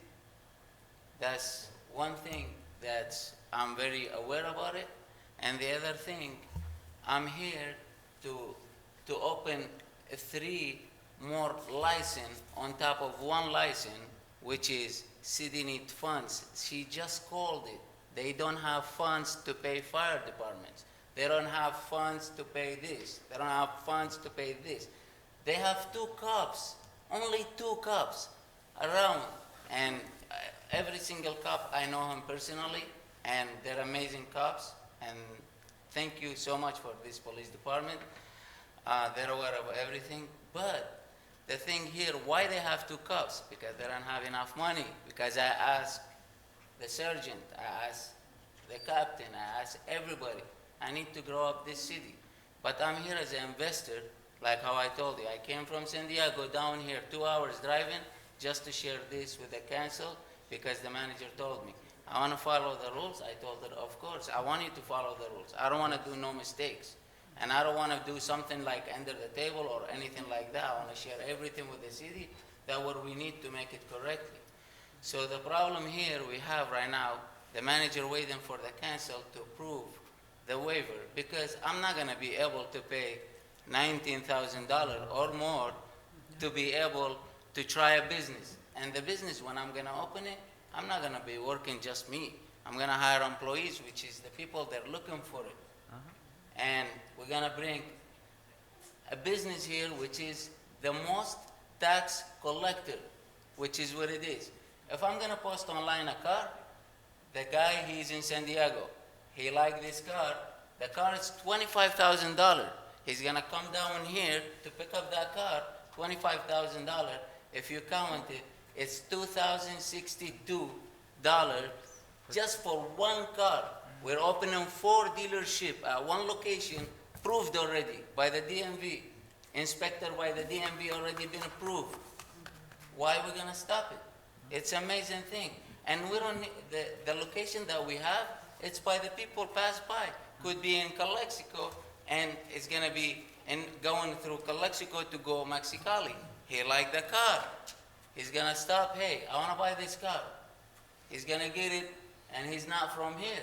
We're not bringing the money from people from Calexico. We're bringing it online from everybody. San Diego, Imperial County, Mexicali, everywhere. That's what we need here to build this city. If we're gonna stop businesses, what's gonna happen? We're not gonna have funds. That's the most important thing. We need to focus on it. Like I was sad when I applied for it, and he told you since August 15, been asking to see the manager, asking to see the manager, asking to see the manager, until I got really sad, and I was mad, and I'm gonna tell you this true. I was telling like her secretary, what's going on? I wanna see the manager and move forward. Like I don't wanna keep stopping it.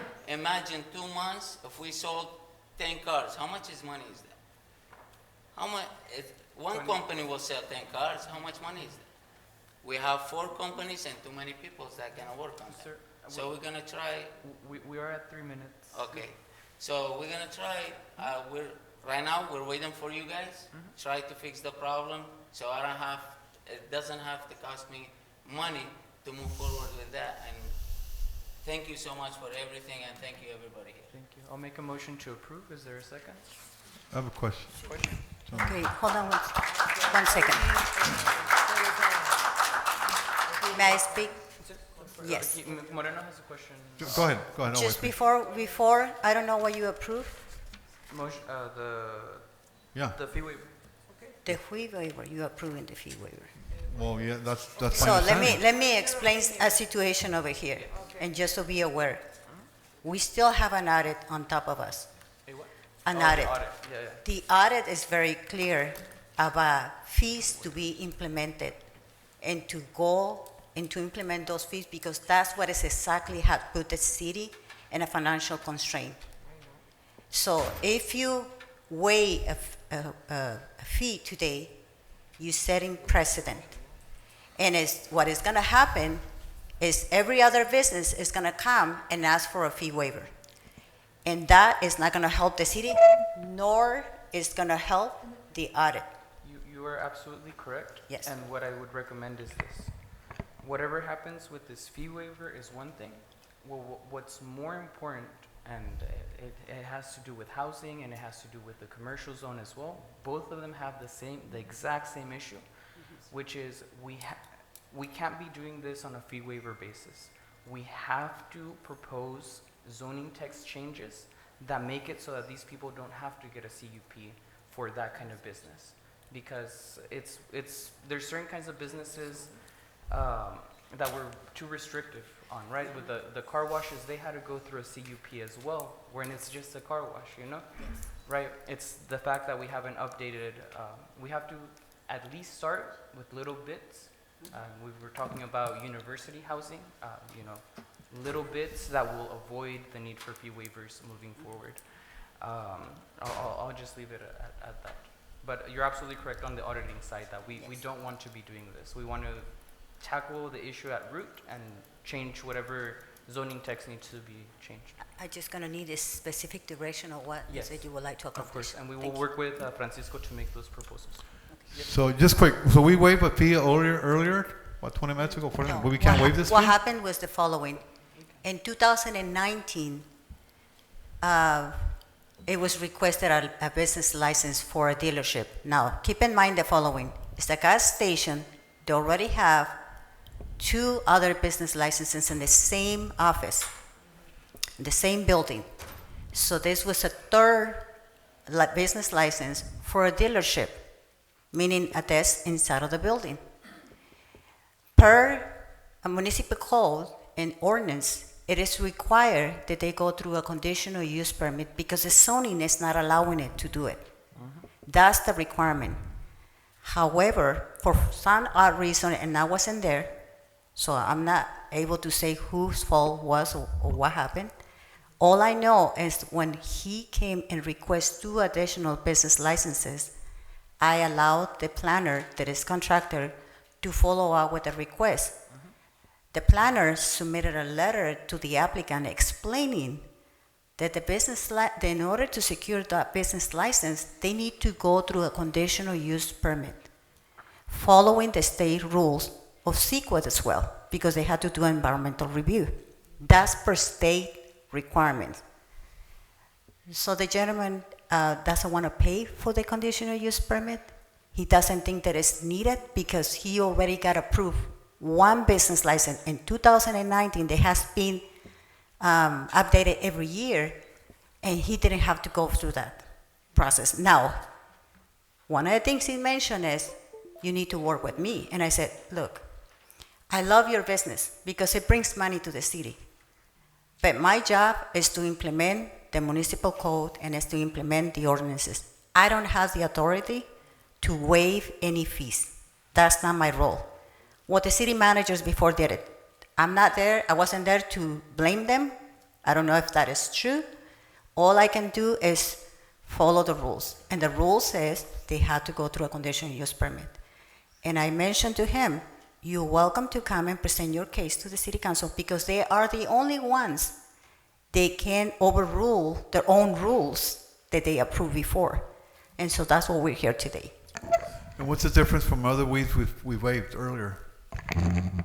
I don't know, I wasn't here, I didn't waive Didn't we it. just waive And so one of the things that I mentioned to him is, in a sense, because you are in compliance with that business license that was given to you before, I can revoke that business license because you are in compliance, right? So I understand the concern.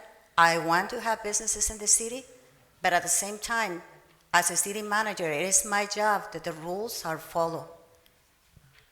I'm not the one who makes those decisions. I understand. I think this is still a very specific situation. I stand by my motion to approve, right, with the understanding that there is some zoning text reform that is underlying, that is creating this issue time after time, right, especially with housing. Like how many zoning ¿cuántas zoning applications do we have where everybody's out asking for fee waivers?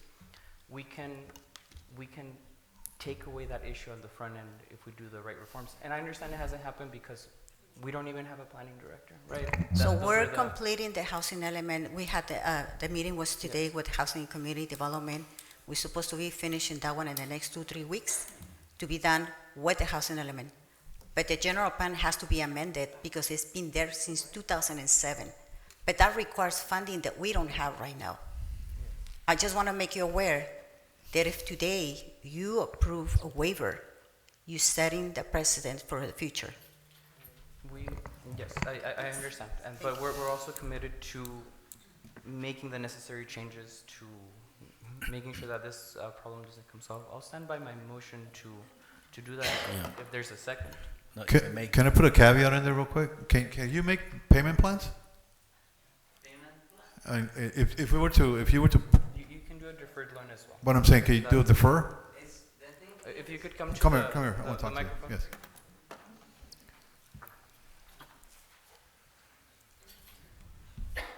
So the thing here is not about that I cannot make payment or I cannot pay for it or something like that. The thing here, if I want to make it, I can make it in San Diego.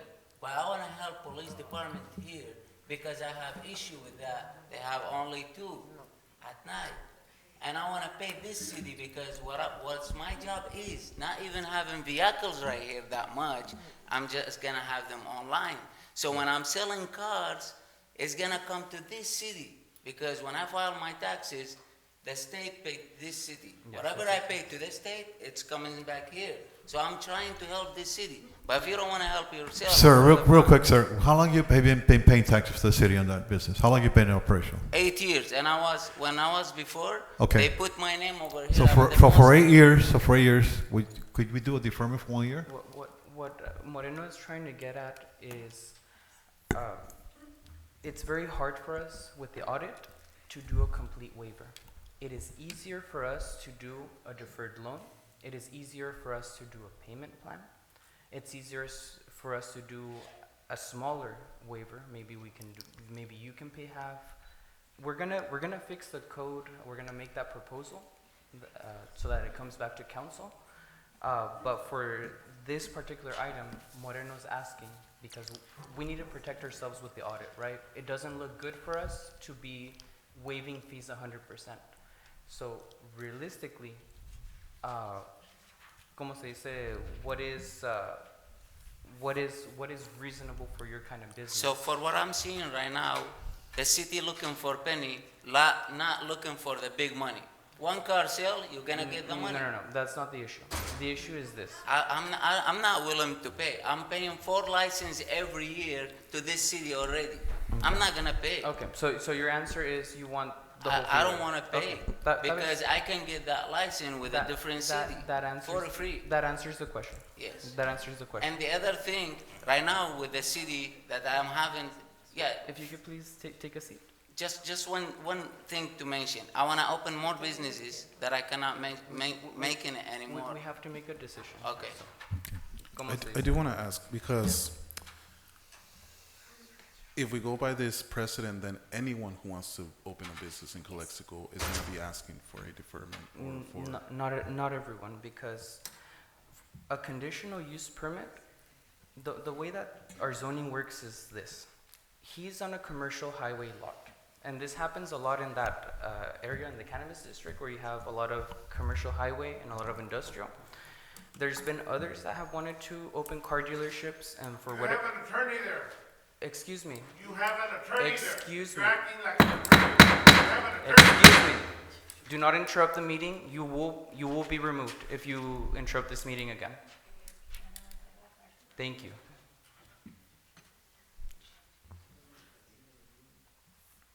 I'll wait until the room is silent. As I was explaining, I'm sorry, Mr. Manzanares. Yeah, I'm saying only because that's my only worry. That's my only concern of you're, everyone else is going to be asking for it. And you're absolutely correct. Let me just explain how it works pretty much. There are certain businesses in certain zonifications, say the commercial highway zone. Commercial highway zone says there are certain kinds of businesses that are allowed that don't need a special permit. There are other kinds of business that do need a conditional use. There are some that go into planning department. There's very specified processes within the zones, right? And it's only because it's a car dealership in a commercial highway that we're asking them. So it wouldn't be every business. It would be only the ones that we've already specified, hey, your car dealership or your car wash in this zone needs this special permission for you to operate in that zone. And the key flaw, at least in my perspective, is we need to be a lot more clear. Either it is allowed or it's not allowed, so that we don't have so much bureaucracy and so many things coming through planning commissions, which is where a lot of things get stuck. Yes? Mr. Mayor, I appreciate that. I just want to mention something. What I'm talking about setting a precedent is the act of waiving a fee. Yes. Regardless if it's a CUP, a zoning, or whatever, it's the act of waiving a fee. Waiving the fees. So this is what I want to get at, and that pretty much brings up a potential solution. We don't want to be waiving fees because of the audit, right? But excuse me. We don't want to be waiving fees because of the audit. That's standard. We do, I think it's the general sentiment that we do want to be allowing more businesses because our code is very restrictive. is it possible for us to table this? Consider instead a zoning text amendment so that this man doesn't have to get a CUP for his car dealership in a commercial highway zone? Can I say something, Mr. Mayor? Because I think that would solve the problem. Point of order here. Point of order for me. Before I make a decision, I need to be protected by our attorney. I need to know from the attorney. That's what we're paying for. Before I make a decision. All right. He needs to tell me if what I'm about to do is legal or not legal.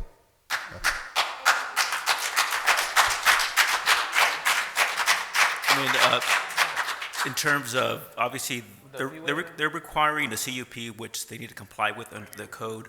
The issue before you is a fee waiver, which is something that, under your code, you already authorize the city manager. You have already given her discretion. However, she brought this to city council on the fee waiver itself portion. And that's all before you. The fee waiver item is before the city council. I'm going to retract my motion. I'm going to instead make a motion to table, because I really do think that there's another way to solve this without a fee waiver, where this man can still operate a business through potential zoning text amendment. That will require kind of work to do Yeah. with the It does attorneys, take maybe months. changes on the ordinance, which is going to take us. At least 2 months. Yes. But it's better that we just do it up front so that we don't have to be approving case by case. Just from a policy, for certain type of businesses, you do want a CUP. Not that Yeah. you have to have one, but for certain type of businesses where they're located, because the CUP allows you to condition it specifically for whether it's because of the zoning or because of the use, it has a specialized use. So a lot of codes will, for certain uses, like auto dealerships, require CUP because you can come in and tailor the conditions for that type of business. So generally, an assessment that gets done on certain uses, Yes. after certain uses, you do want to have a CUP because it gives you more ability to condition it to make sense in that location. So What can we do to make our CUP process less expensive?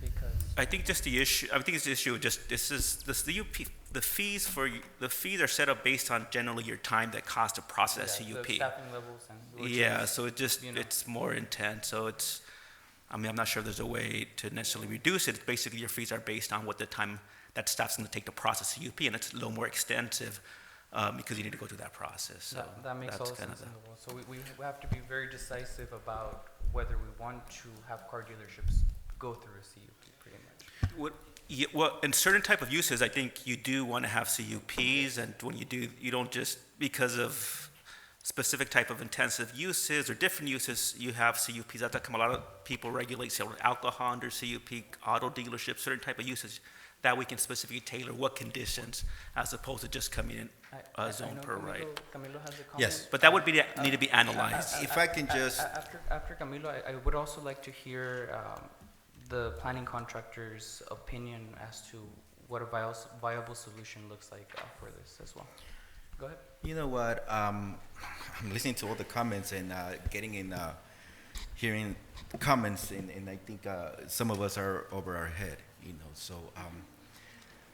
But what I do see here is that, I agree that we're going to set a precedent whatever decision we make, and I hope that we make the right decision, right? Informed decision by legal and by everybody that, and by the code that we have right now. Unfortunately, it's archaic, it doesn't work anymore, but that's what we have. So on another point, I do appreciate, Mr. Imad, for coming in and, who's that, and acknowledging this council. But one thing is that also, as you mentioned, you want to see more police officers, and so is everybody here, and we just saw a lot of employees that were here also. So we needed as much revenue or all the revenue that we can get. So, and I'm not just going by, other requirements. I'm going for needs, that we have. The needs that we have outweigh, for me, waiving a fee. I understand that, maybe there's an amount that might be prohibited from you for paying, but I think if there's a way, like someone suggested, that there can be a payment plan, maybe that's a little more doable. Yes. But not paying or waiving a fee, that sets a precedent. You know, whether it's a CUP, whether it's just a straight permit, I don't want to have a line of people waiting for a waiver, right? So what is fair. Unfortunately, how the law is written right now, it's not fair, or people see that it's not fair. We need to work on that, but in order for that to even be changed, we need to have money. So if we keep on waiving, we're never going to have money. We're never going to change, any of these laws that exist. So if we want to help ourselves, we have to be strategic. We have to find the money. We have to find the staffing. We need to be, fair with everybody. And I think this is, I don't want to say that it's fair because, I'm listening to the amounts that cost, to get a business permit. It's not no secret that, Calexico has one of the highest, fees. But again, it's what's there. We need to work on that. But even for that, we need money. So for that, I think also even tabling this item is a disservice to this gentleman because he's going to be waiting, for months? So we need to tell them that it's doable or not. And for me, as we stand right now, I stand by what exists right now. I stand by that, what is on the code. I don't like it, but we have to make it work, and we have to work on finding money to update the code to reflect the needs that we have and to attract businesses that really want to be here, that want to contribute, and that we're also going to be responsive to them. So with that, that's my comment, and I will move for that question. Excuse me. I will move for the question. So I don't know if there were comments. Well, I made a motion to table, but I also, there's two public comments, but I also want Francisco's opinion. How do we move forward? Following the rules, avoiding fee waivers, and making business like his possible as soon as possible? Excuse me if we could have silence in the chamber. Yes, so currently following the current CUP process that the city has, it's about a 1 month long process for the CUP at the shortest. But that does not include the building permit process, which is after the CUP. Now, if you would want to proceed with the text amendment, the City of Calexico Municipal Code and the zoning ordinance does allow the city council to issue a text amendment via a resolution. However, it's important to note that this process, it could take anywhere between 3 to 4 months, which is what the first month would be for planning commission, and then the next approximately about 1 or 2 months more because it has to be presented to the city council for first reading by title, and then the second one for approval, and then 30 days after that for the final approval for it to be official. So it could be about 4 months from the time of application to amend it. And the other option would be, as council members mentioned, either a fee deferral or payments. And then the final one would be the fee waiver as requested. And I know 3 to 4 months, it does, you say that and it sounds like a lot, but once you do that, the problem is solved. So even if we deny the fee waiver, and it's an opportunity because even if we deny the fee waiver today, if we start a process like that, next year, he's not gonna have that problem. And that's what we want. And everybody who wants to start a car dealership or a car wash or a movie theater, whatever we have under CUP, will not have the problem. So it's, no matter what happens with this fee waiver, because it's plus or minus $20,000, what's important is that we start making those zoning text amendments, especially in the sectors that are having the most difficulty starting up in Calexico, at least in my opinion. Pero I know we're about to make a decision. We have 2 public comments. ¿Ibas a decir algo? No. Señora Platero, adelante. Or anything else to add, Francisco? Is that pretty much it? Oh, just one more comment, which is, as the city attorney mentioned, there are certain types of uses that would be recommended to utilize the CUP because of their potential effects to not only the environment, but as well as the surrounding properties. Of course. So it's important to analyze first what proposed or business you're trying to amend, and then try to understand whether or not there could be potential effects, and whether having a CUP is the correct process or if not. And we will rely on your expertise, obviously, to do that. Thank you. Thank you.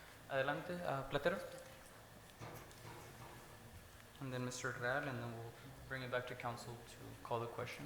First of all, I appreciate you letting me speak. This is the first time, so I'm not sure how to address you. The I guess, microphone. Mayor and Council. City Council. So actually, this is my first meeting, and I'm a property owner here in Calexico, and I've been hearing all the scuttlebutt of what's going on here. So I wanted to come in here and see it for myself. And I've taken a lot of notes, and technically, I mean, it comes down to this. There's a lot of questions. There's a lot that you guys have discussed that I've written notes on. That's for another forum because I will put my notes in order and I will be back to discuss them with you. But what went down right now actually shocked me that somebody could come up here and say, I want something waived, and just in a matter of seconds, you didn't even analyze it, and it was like, sure, let's waive it. How do we find a way to waive it? Let's waive it. When all I've heard is how poor we are and how much we need money, and we can't get police departments, we can't get fire departments, we can't do this, we can't do that, we need money, but let's waive a fee. He is self-serving. He needs you just as much as we need him. At what point do we stand up to them and say, okay, if you think your business is better in San Diego, have at it. Obviously, you're here because you know your business is good here as well. And I mean, I'm sure none of you guys reside here and pay property taxes, though your sales is good. And so you keep saying, we bring money, we'll be able to get you more police departments, we'll be able to do that. So obviously, it's a win-win for you and a win-win for the city. And maybe if the city council would then analyze this at a later date, table it, and not just let's approve it, let's vote it, and let's go for it. That is the most ridiculous thing that I've ever seen and heard amongst all my other notes that I have done here. You have someone that's doing their job, their due diligence, and getting it done. I suggest, sir, that in the future you do your due diligence before you just blatantly give away the city keys, because I too would love to open up a donut shop and do it for free. So that was my question. That's not really a question. It's more of an observation, and that I wish there was more City of Calexico people here so that they can obviously see this for themselves. But that was probably one of the most ridiculous decisions at one point. And I'm not sure if all of you or just 4 of you or 3 of you were about to agree with that. That is the most just unacceptable way of doing business in a public sector. So it's a win-win. They need us. You need Calexico. Calexico needs the business. But however, we are definitely a poor city from what I'm getting here. And we're trying to fix the deficit. And by doing waivers is not the way that you do things here. So in the future, I hope that you guys consider doing your due diligence before you so blatantly and blindly vote on something so ridiculously in a matter of 2 minutes. Thank you.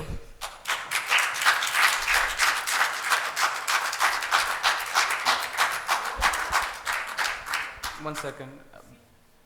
No decision has been taken. We're still discussing and deliberating and doing our due diligence as we are doing so right now. Excuse me. Excuse me. This is my time to speak. This is my time to speak. Excuse me. Now, excuse me. This man came up here and he explained the model of his business. He is here and not in San Diego because land is cheap here. Who is our competition here? He can go to El Centro, he can go to Brawley and still sell his cars online and make Brawley money, make El Centro money, because I'm sure they have more lax rules on. Excuse me. I am trying to speak. You've gone 3 minutes. You've made a lot of accusations. But you're gaslighting, and that's not acceptable. Excuse me. If you continue to interrupt this meeting, you will be escorted out. No, I will not, or I will sue the city, and they know that I am capable. You've been given one warning. You've been given one warning. Do you all agree with that? All right. Would you like to be escorted out, or will you remain silent? I'm not going to be escorted out. Okay. I'm going to try to make my comment again, and if I'm interrupted, your order is to escort her out. I also have another speaker, maybe. I know we have another speaker, but I really do want to make this point about the economics of this man's business. Obviously, things have changed with online car dealerships, and the car dealership market in itself is changing. This man is here because land is cheap, and he has many cheap cities in terms of land price. In the Imperial County, he can open up in Mecca, he can open up in Oasis, he can open up in Hopeville. that sales tax is important to capture. And it is a tragedy that our archaic general plan is stopping that kind of thing. Obviously, we're going to fix it with or without a fee waiver, but I wanted to make that point that we're absolutely still deliberating. We're deliberating on an issue that is modern and that is new, and we're trying to update our code after 16 years of it not being updated specifically so that we have clear and consistent rules that pay for whatever needs to be paid at the staffing level and still makes business possible and attractive here to our main competitors, which is El Centro, Brawley, Hopeville, and all the other cities. Mr. Mayor, can we Yes, vote for it? We're going to be 9:30. Can we vote on that? Vote, it's 9:27. Let's let Armando speak first, and we'll Okay. go. All right. Thank you. All right, council, staff, and public. I lost my train of thought with the whole back and forth thing. First of all, I want to say that I think setting precedents on removing fees is not a good idea. But having my family-owned land in the same general area that this is going on, I will say that before you guys make Carlos richer than what he already is by paying, I'm okay with you having money.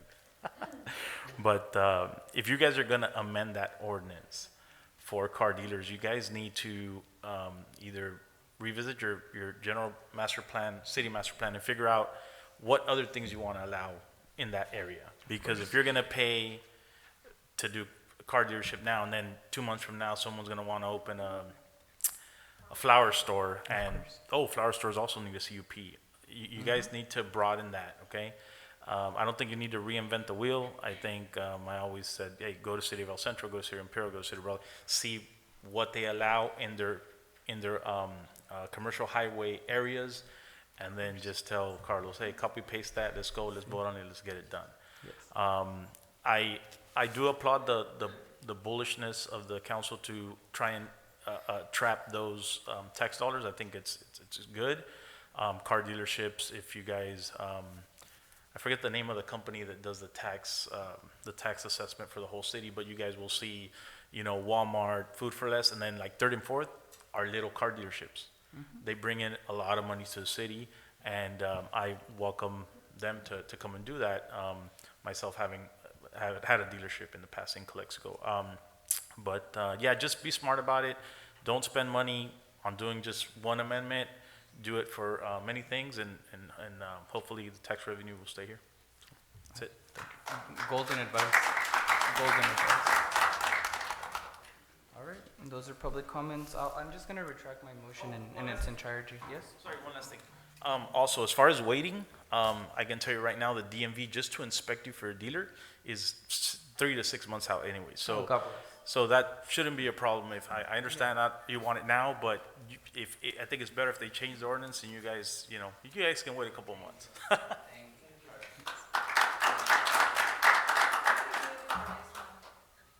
There we go. Peaceful and unifying comment. I'll put it to this council's direction and motion. So clarification for me, again, the legal says that we do this, we set in a precedent, and therefore the city manager recommends not to approve it, right? We definitely want to avoid the waiver. Right. That's, And that's all I needed from the beginning, for the legal to tell me that what I'm doing is right or wrong, that's all. But the way to solve it is evidently clear, a zoning technical. Sure, and you can always better things, but you can always put it on the general plan for the city manager to work that in the future. It's very important. If I allow you to, yes. I would like clarification on one thing. The statement was made that if you needed to go back and redo whatever it is just to accommodate the car dealership, it would cost the city then money for you guys to go in and set policy and everything. So what would it cost us legal fees? Another $20,000? So let's cost the city of Calexico another $20,000 so we can fix it, so we can waive a $19,000 fee for him. That is the most asinine thing I've ever heard of, sir. Thank you.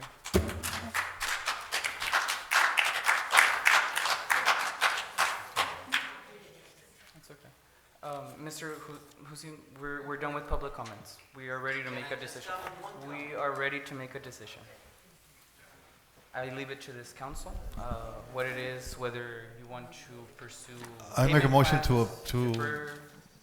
I make a motion to approve the recommendation by legal and by recommendation by city manager. What is the recommendation? Deny the, To deny Right. the waiver.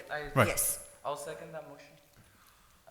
Seeing that we have a clear plan to solve this problem in the future. That will be direction that it was given to That us. is direction Yes. that is given, but understanding that there is another clear path to make this kind of business possible and easy, I can absolutely support. Right, and mind you, also the impact fees goes for fire and police. That's where it goes. Oh, and So without that, we don't have the police. This So is not impact fees, this yeah. is for the planning process of Okay. the CUP. So the motion is from To Councilmember deny- Moreno? Yes, and Right. I will second that motion to deny the fee waiver, but with direction to start developing zoning text amendments on housing and commercial highway lots specifically. And we'll work with Francisco to cook those up. All right, first and second, we'll take a roll call vote, and then we'll take a vote to extend the meeting. Adelante. Yes. Yes. Yes. Yes. yes. All right, motion passes 5-0. Moving on to item number 26. Is there a motion to extend the meeting another 30 minutes? I make a motion to Yes. extend. Second? Second. Second, Mr. Garcia. All those in favor signify by saying aye. Aye. Aye. Meeting extended 30 minutes. This is overview of requested vacation of portion of West 6th Street. Contracted planner, if we could just have a very brief summary so we can make a decision.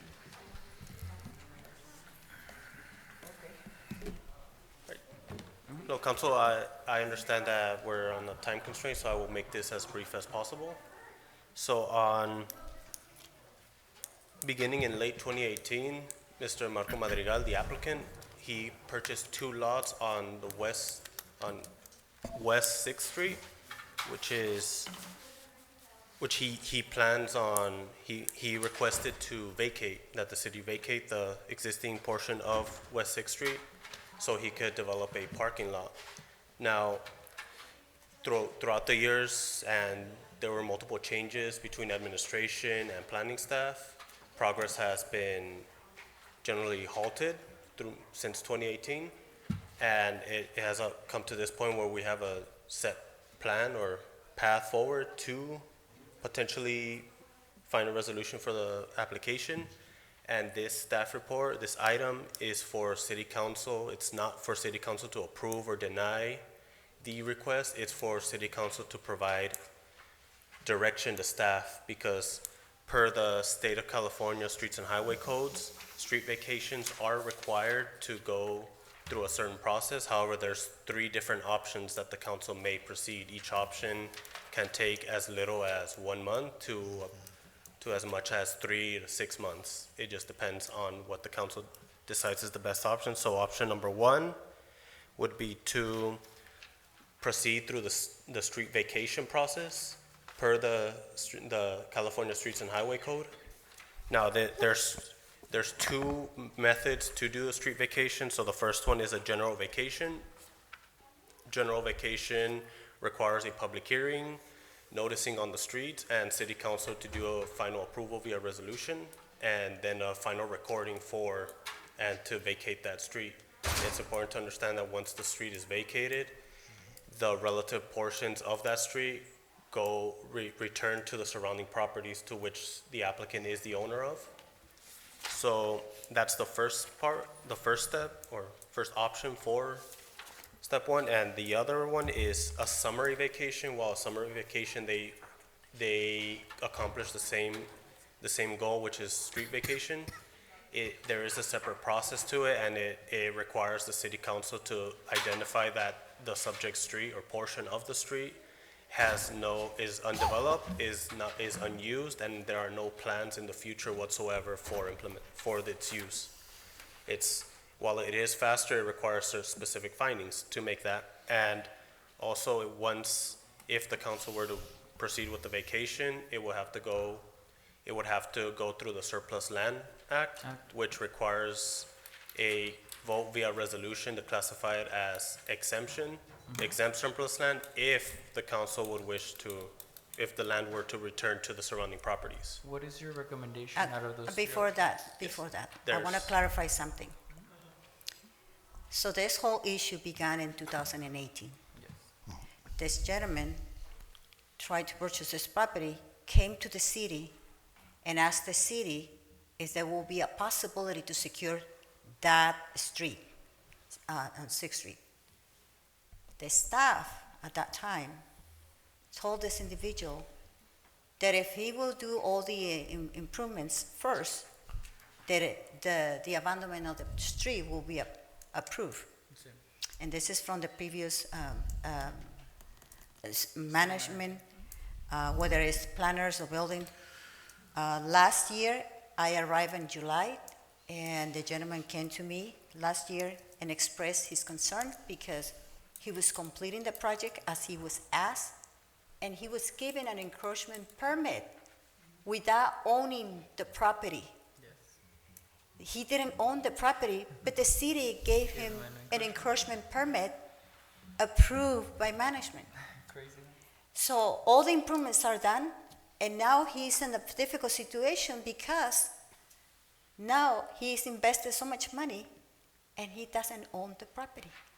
So I just want to make sure that you understand the problem that we have, that it was done somewhere between, in 2021, according to the notes and the findings from the planner, the permit was issued to him in 2021, the encroachment permit, so that he can do the improvements. And the improvements are done, the street is closed. He had a fence already. How much money has he invested so far in that property? He's over there. How much money have you invested? ¿Cuánto ha invertido en su propiedad?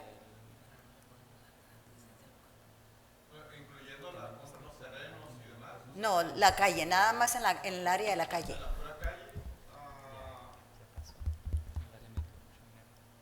Cerca de $80,000 por las mejoras del agua que se hicieron de un hidrante y unas mejoras de ciertas pipas que me mencionó Saldaña. Sí puede acercarse, disculpe, para el micrófono. Tiene que estar grabado. ¿Cualquiera? ¿Qué tal? Buenas noches. Buenas noches. Sí, me refiero en las mejoras que se han hecho, que se me pidieron, han sido alrededor como $80,000 aproximadamente, que son la calle y la banqueta, una porción de carpeta asfáltica, las mejoras de la calle y una banqueta, así como la colocación de un hidrante y unas mejoras que se hicieron una tubería sobre una tubería principal, pues que se necesitaba para la instalación del hidrante. So the city administration at the time, ¿español e inglés? En español preferiría. La administración de la ciudad en ese entonces le dijo a usted que se hace esas mejoras y enseña un mejoramiento en la propiedad, entonces la ciudad lo abandonaría, ¿verdad? Para que usted lo reclame. Pues fue el primer contacto con Ralph Morales en ese entonces, y en un PRC meeting que fue lugar como aproximadamente en marzo del 2019, fue donde se nos dijo que primero tendríamos que hacer las mejoras para que la ciudad abandonara la calle, porque el argumento era que una vez que la ciudad abandonaba cierta porción, el inversionista no lo cumplía y terminaba vendiendo la propiedad o obteniendo un beneficio de eso, de ese acuerdo, sin cumplir con lo que ya había acordado. Entonces, para ellos protegerse en ese entonces, me decían, primero haz tus mejoras y luego te abandonamos la calle. En ese entonces, al ver ya invertido mucho dinero en el terreno, ya no teníamos mucho. Ahora, ese fue el problema principalmente, que al pedirnos todas las mejoras, porque no nomás fueron las mejoras de afuera, perdón, de la calle y del sistema hidráulico, sino que adentro también se nos pidió que o iba a ser el estacionamiento totalmente pavimentado, con carpeta asfáltica o cemento. Entonces, que ya no iban a dar permiso para estacionamientos de tierra. Entonces, eso fue lo que todavía complicó todavía más la situación de nosotros. O sea, no sabemos si tenemos que conseguir primero el dinero para lo de afuera o primero para lo de adentro, o lo al mismo tiempo. Entonces, el tiempo para conseguir todo ese dinero de inversión y poder concluir con nuestro proyecto se perdió. O sea, teníamos un descontrol en cuanto a qué conseguir primero, cómo íbamos a conseguir en primer lugar los recursos o de dónde. So technically, the process in this situation, in a scenario like this, it should comply with the Surplus Land Act first. It never happened, it never went to the Planning Commission, and an encroachment was issued to the applicant. So we're here today to request your direction. How would you like us to proceed? Because I think at this point, with improvements done, the city is not in the business of giving out property for free. I don't think that should be the way. I think there is a process to follow. And if I had to make a recommendation, I will either sell the property or give a lease agreement. Yes. Yes, so I want to hear from legal. Are we identified by doing that? Are we protected? You know, we need to follow the law, right? And I'm an attorney. I'm not an attorney, obviously. But Alea, you, Mr. Campos, what is your recommendation, legal recommendation here? All these options here are legal. I mean, you just have the fact you can't either sell it, lease it, vacate it. These are the legal options you have. When this to go ahead and what? Again? My option is to either sell the property, do an appraisal, or to lease the property. So the property remains in the city, but it's up to you. I'm not, because vacating the property is literally giving up the property for free. Okay. That was the original arrangement, right? Back when the administration told the gentleman to fix and show betterment of the land, and that's so. Is that? Yes. So the property at that time, as our understanding, based on the files, it was trash. There were homeless population. There was a lot of issues with that property, and that's what they asked him to do the improvements. So that then we can seed the land. Yes. So he did that, and now Yes. we're saying no. No, Right. we're not saying no, but the reality is, do you like the chicken and the egg? What happens first? It should be a Surplus Land Act process. Whoever made that decision at that time, it was the wrong decision. They didn't follow the process. Like many other things that we're finding out, there are no processes followed. We're just trying to fix the issues that we have, and we have like 30 projects in the same situation, just so you know. But I concur with you. I concur with you, with your point. Mandy, estabas aquí cuando pasó esto, me imagino, ¿no? Tiene un comentario de Never went to the city council. Ah. Sí, digo, diciembre de 2018 en adelante. Iba entrando la Rosa. Oh, ok. Sí, ¿quieres hablar primero o quieres que hable Mandy? No, Mandy, quiero oírlo. Adelante.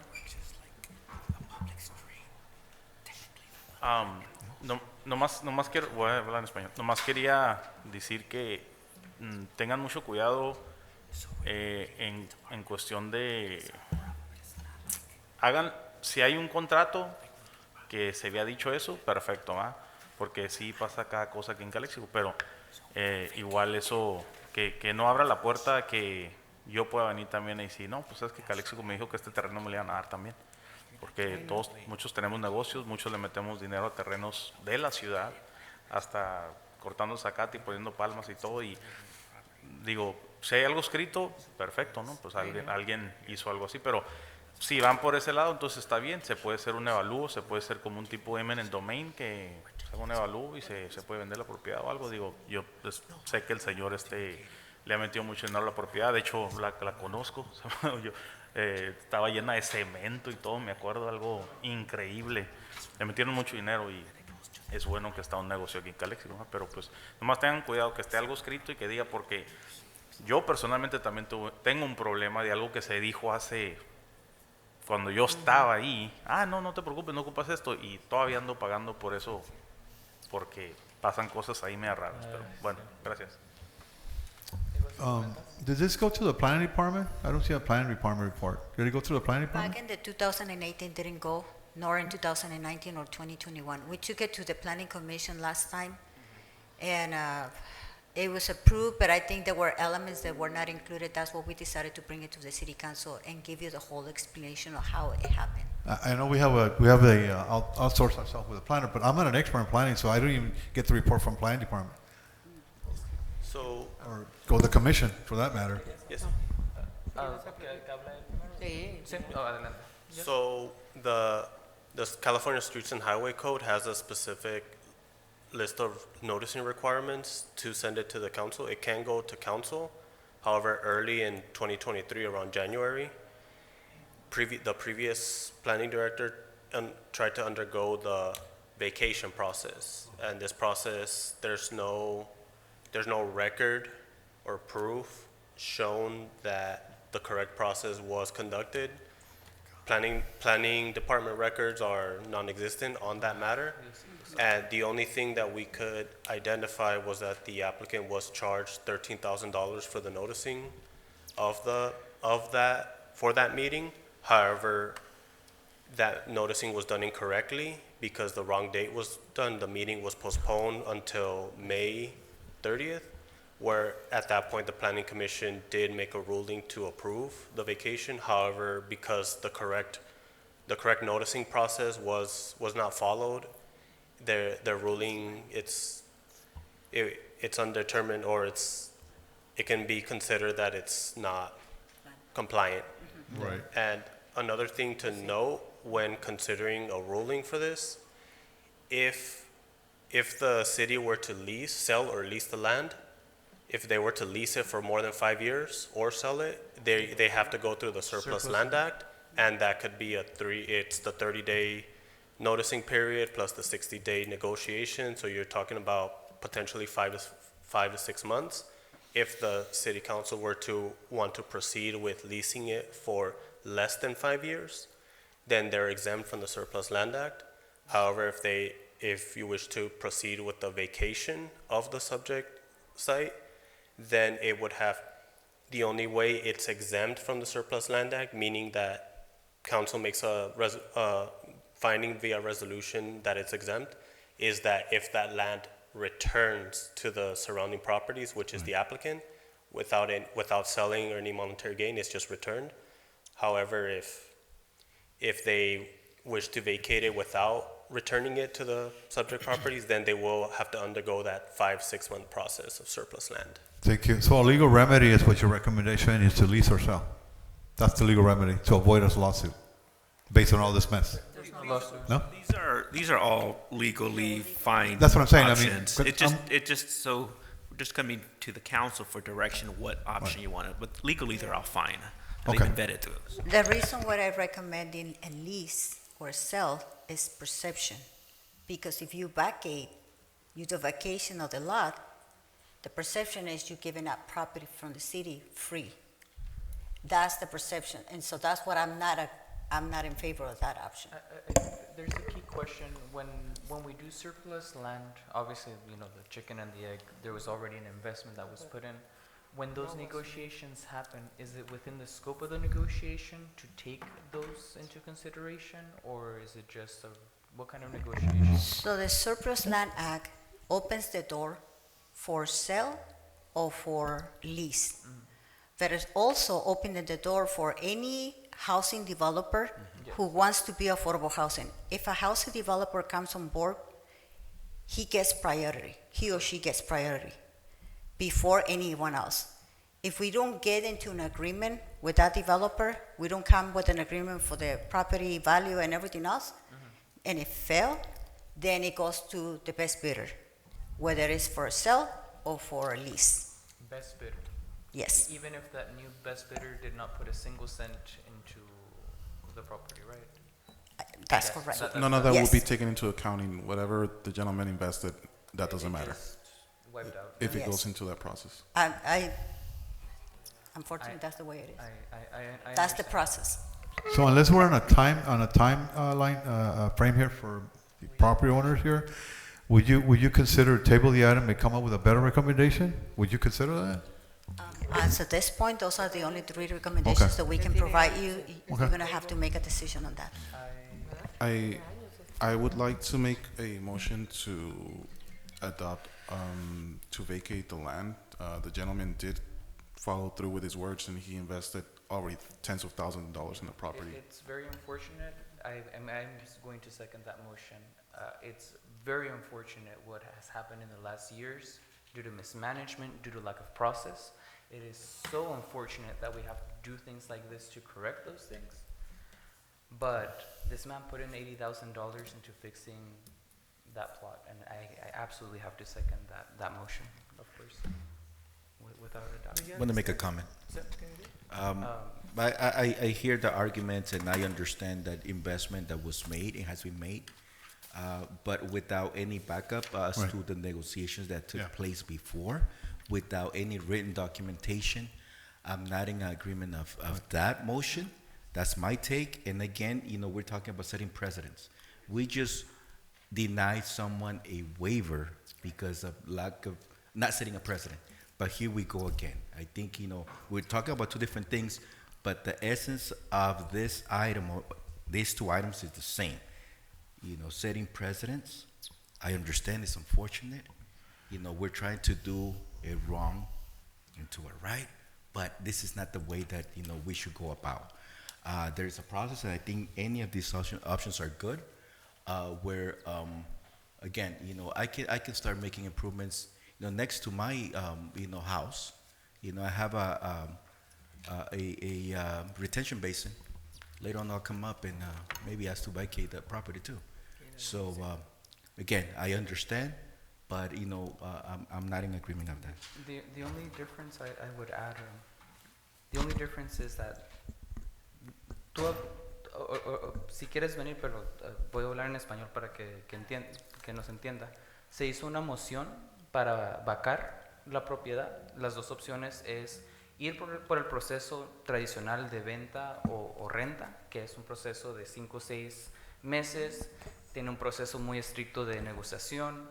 Primero tiene prioridad a proyectos de vivienda, y si no se aprueban proyectos de vivienda asequible, luego se va al mejor postor, independientemente de si le haya puesto una inversión o no le haya puesto una inversión a esa propiedad. Es el proceso estándar. El concejal, la otra opción es simplemente vacar y dar la tierra, honrando ese compromiso verbal que les hizo los últimos dos city managers, que es lo que tenemos entendido. Por eso se trajo esto. Antes de que hables, comenta el concejal García, la palabra para president es mal ejemplo. Gracias, es mal precedente estar poniendo el ejemplo de que vamos a estar regalando propiedades o estar haciendo esto rutinamente.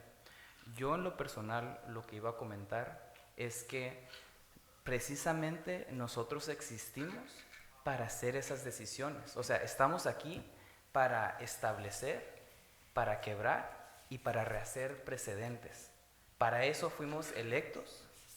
No somos robots, we're decision makers. Somos un cabildo en función de hacer decisiones, precisamente porque sabemos que hay cosas, hay temas tan complicados y casos tan complicados y únicos como estos, que se ocupa a veces crear nuevo precedente, irse en contra de precedente y corregir precedente.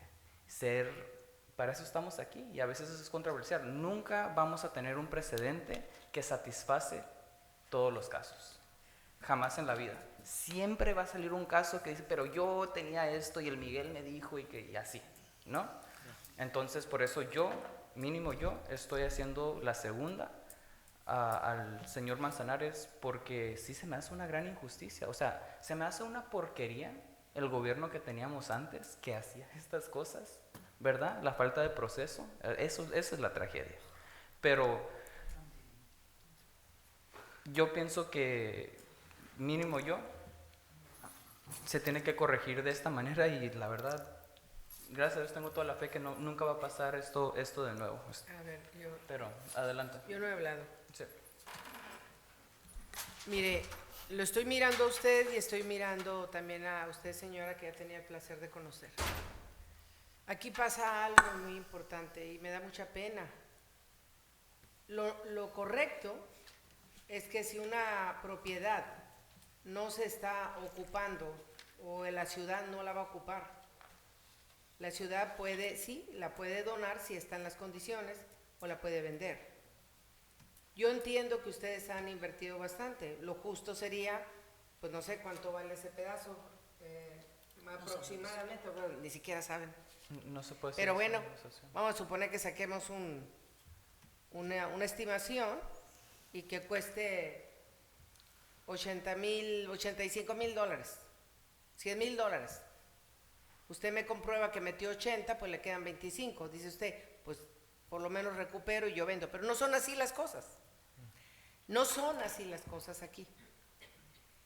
No es el primer caso que nos toca ver esto. Ya se trató de vender una tierra sin ni siquiera pasar por cabildo, acuérdate. Sí me acuerdo. Eso fue muy difícil y lo tuvimos que parar. Entonces, no es la primera vez, señor. Yo le voy a decir una cosa. Yo estoy aquí para tomar decisiones justas. Y sí, opino como el mayor que es justo lo que ustedes han metido.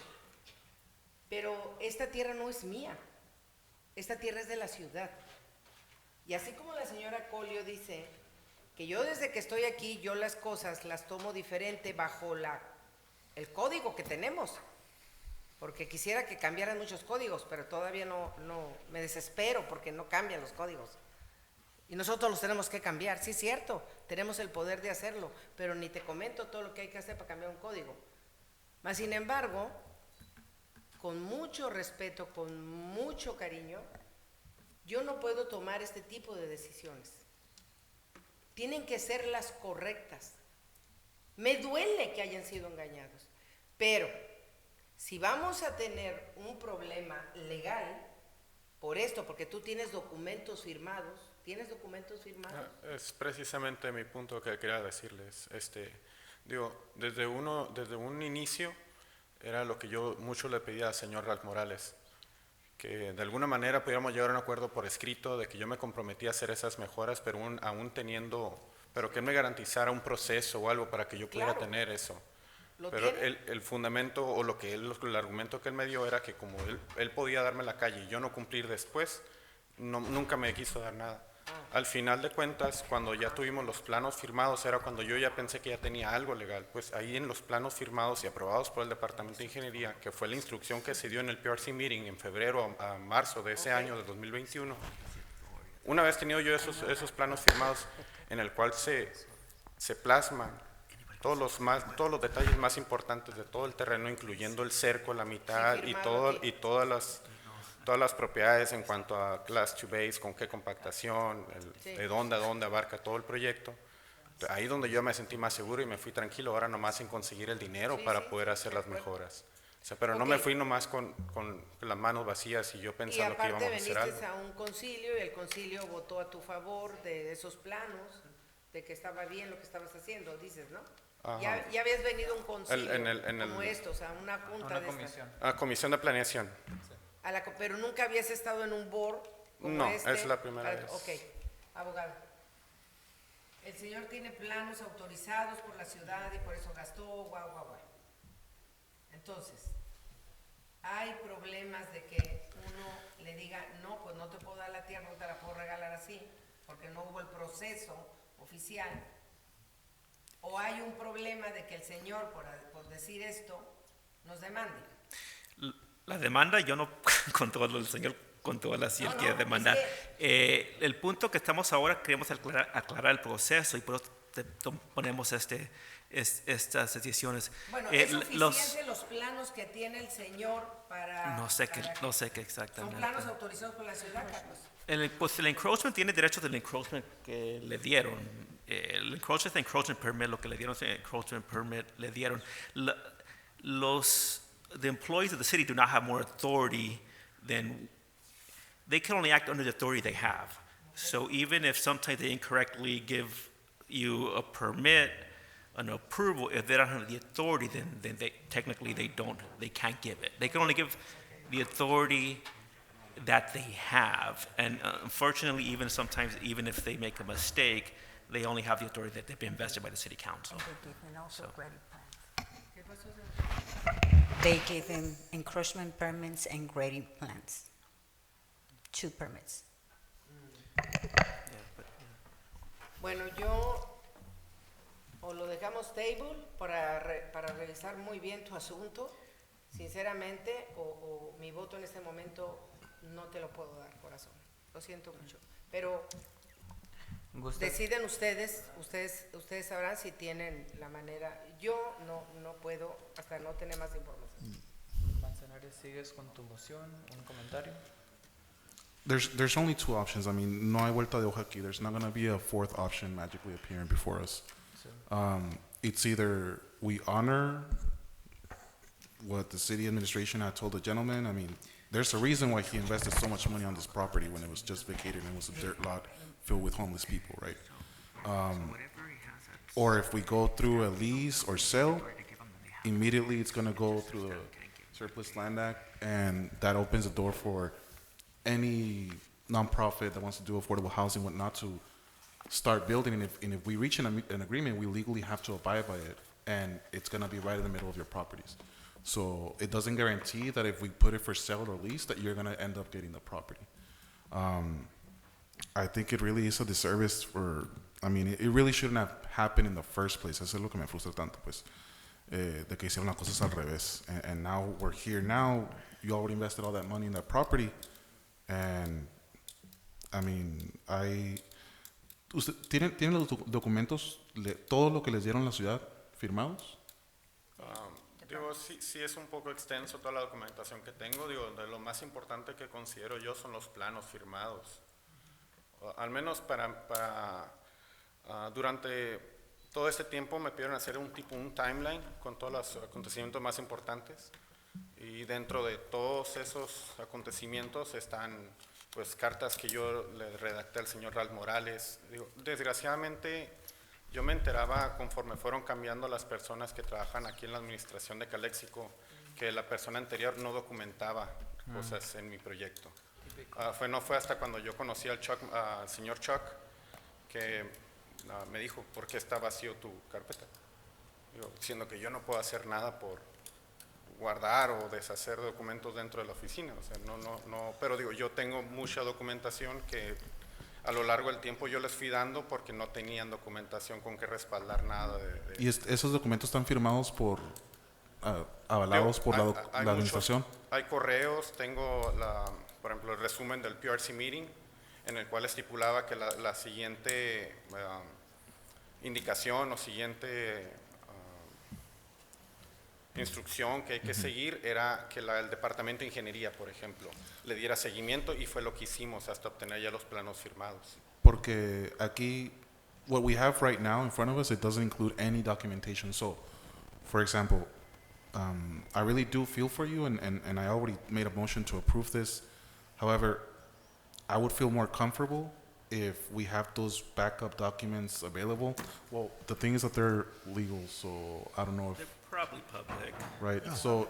Well, more than likely. I'm not sure what's in the file, but I imagine most of the information is probably... If we can censor whatever needs to be censored. It would probably be, all the information I imagine is public information. Obviously, you could redact any personal information, but I imagine most of the information is probably public. I would at least ask for...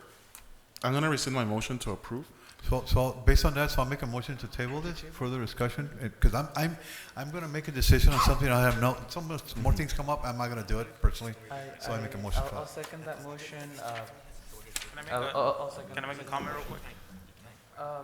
We are about to vote to table. Really quick. I don't know if this works. Does this work? 30 okay. seconds. Okay. So I think the important thing is that nobody's taking this property away from the gentleman. He has an encroachment permit, and you guys can lease this for $1 for 100 years to him. The issue is if there's no documentation signed, if there's documentation signed that was told he needs to, that was going to be given to him, that's awesome. Not for 100 years. We can only lease up to 5 years. Yeah, but he has an encroachment. He can do every 5 years for as long as for 100 years, But if we lease it, like it won't go to him. Okay. Correct. Yeah. But he would have. There's a motion and a second to table. We do need to talk Thank about you. this more. All those in favor? Let me just add detail to my motion. I'm going to motion to table this item if we can bring it back for October 18th meeting, and if the sir could provide the documentation that you have so that we can make a more informed decision. We will bring the permits that were issued, signed. Okay. Okay. So, Because none of that is here, so. Mr. Manzanares, we'll take yours as direction. Moreno made the motion to table, I'll second. All those in favor signify by saying aye. Aye. I'm seeking a motion to table item number 27 for next meeting. Second. For the next Okay. meeting. Second. Okay. All those in favor signify by saying aye. Aye. Aye. We'll skip through future agenda. Make a motion. to adjourn. Motion to adjourn? Yeah, motion to adjourn. Second? Second. Second by Garcia. All those in favor signify by saying aye. Aye. Meeting is adjourned at 10:07.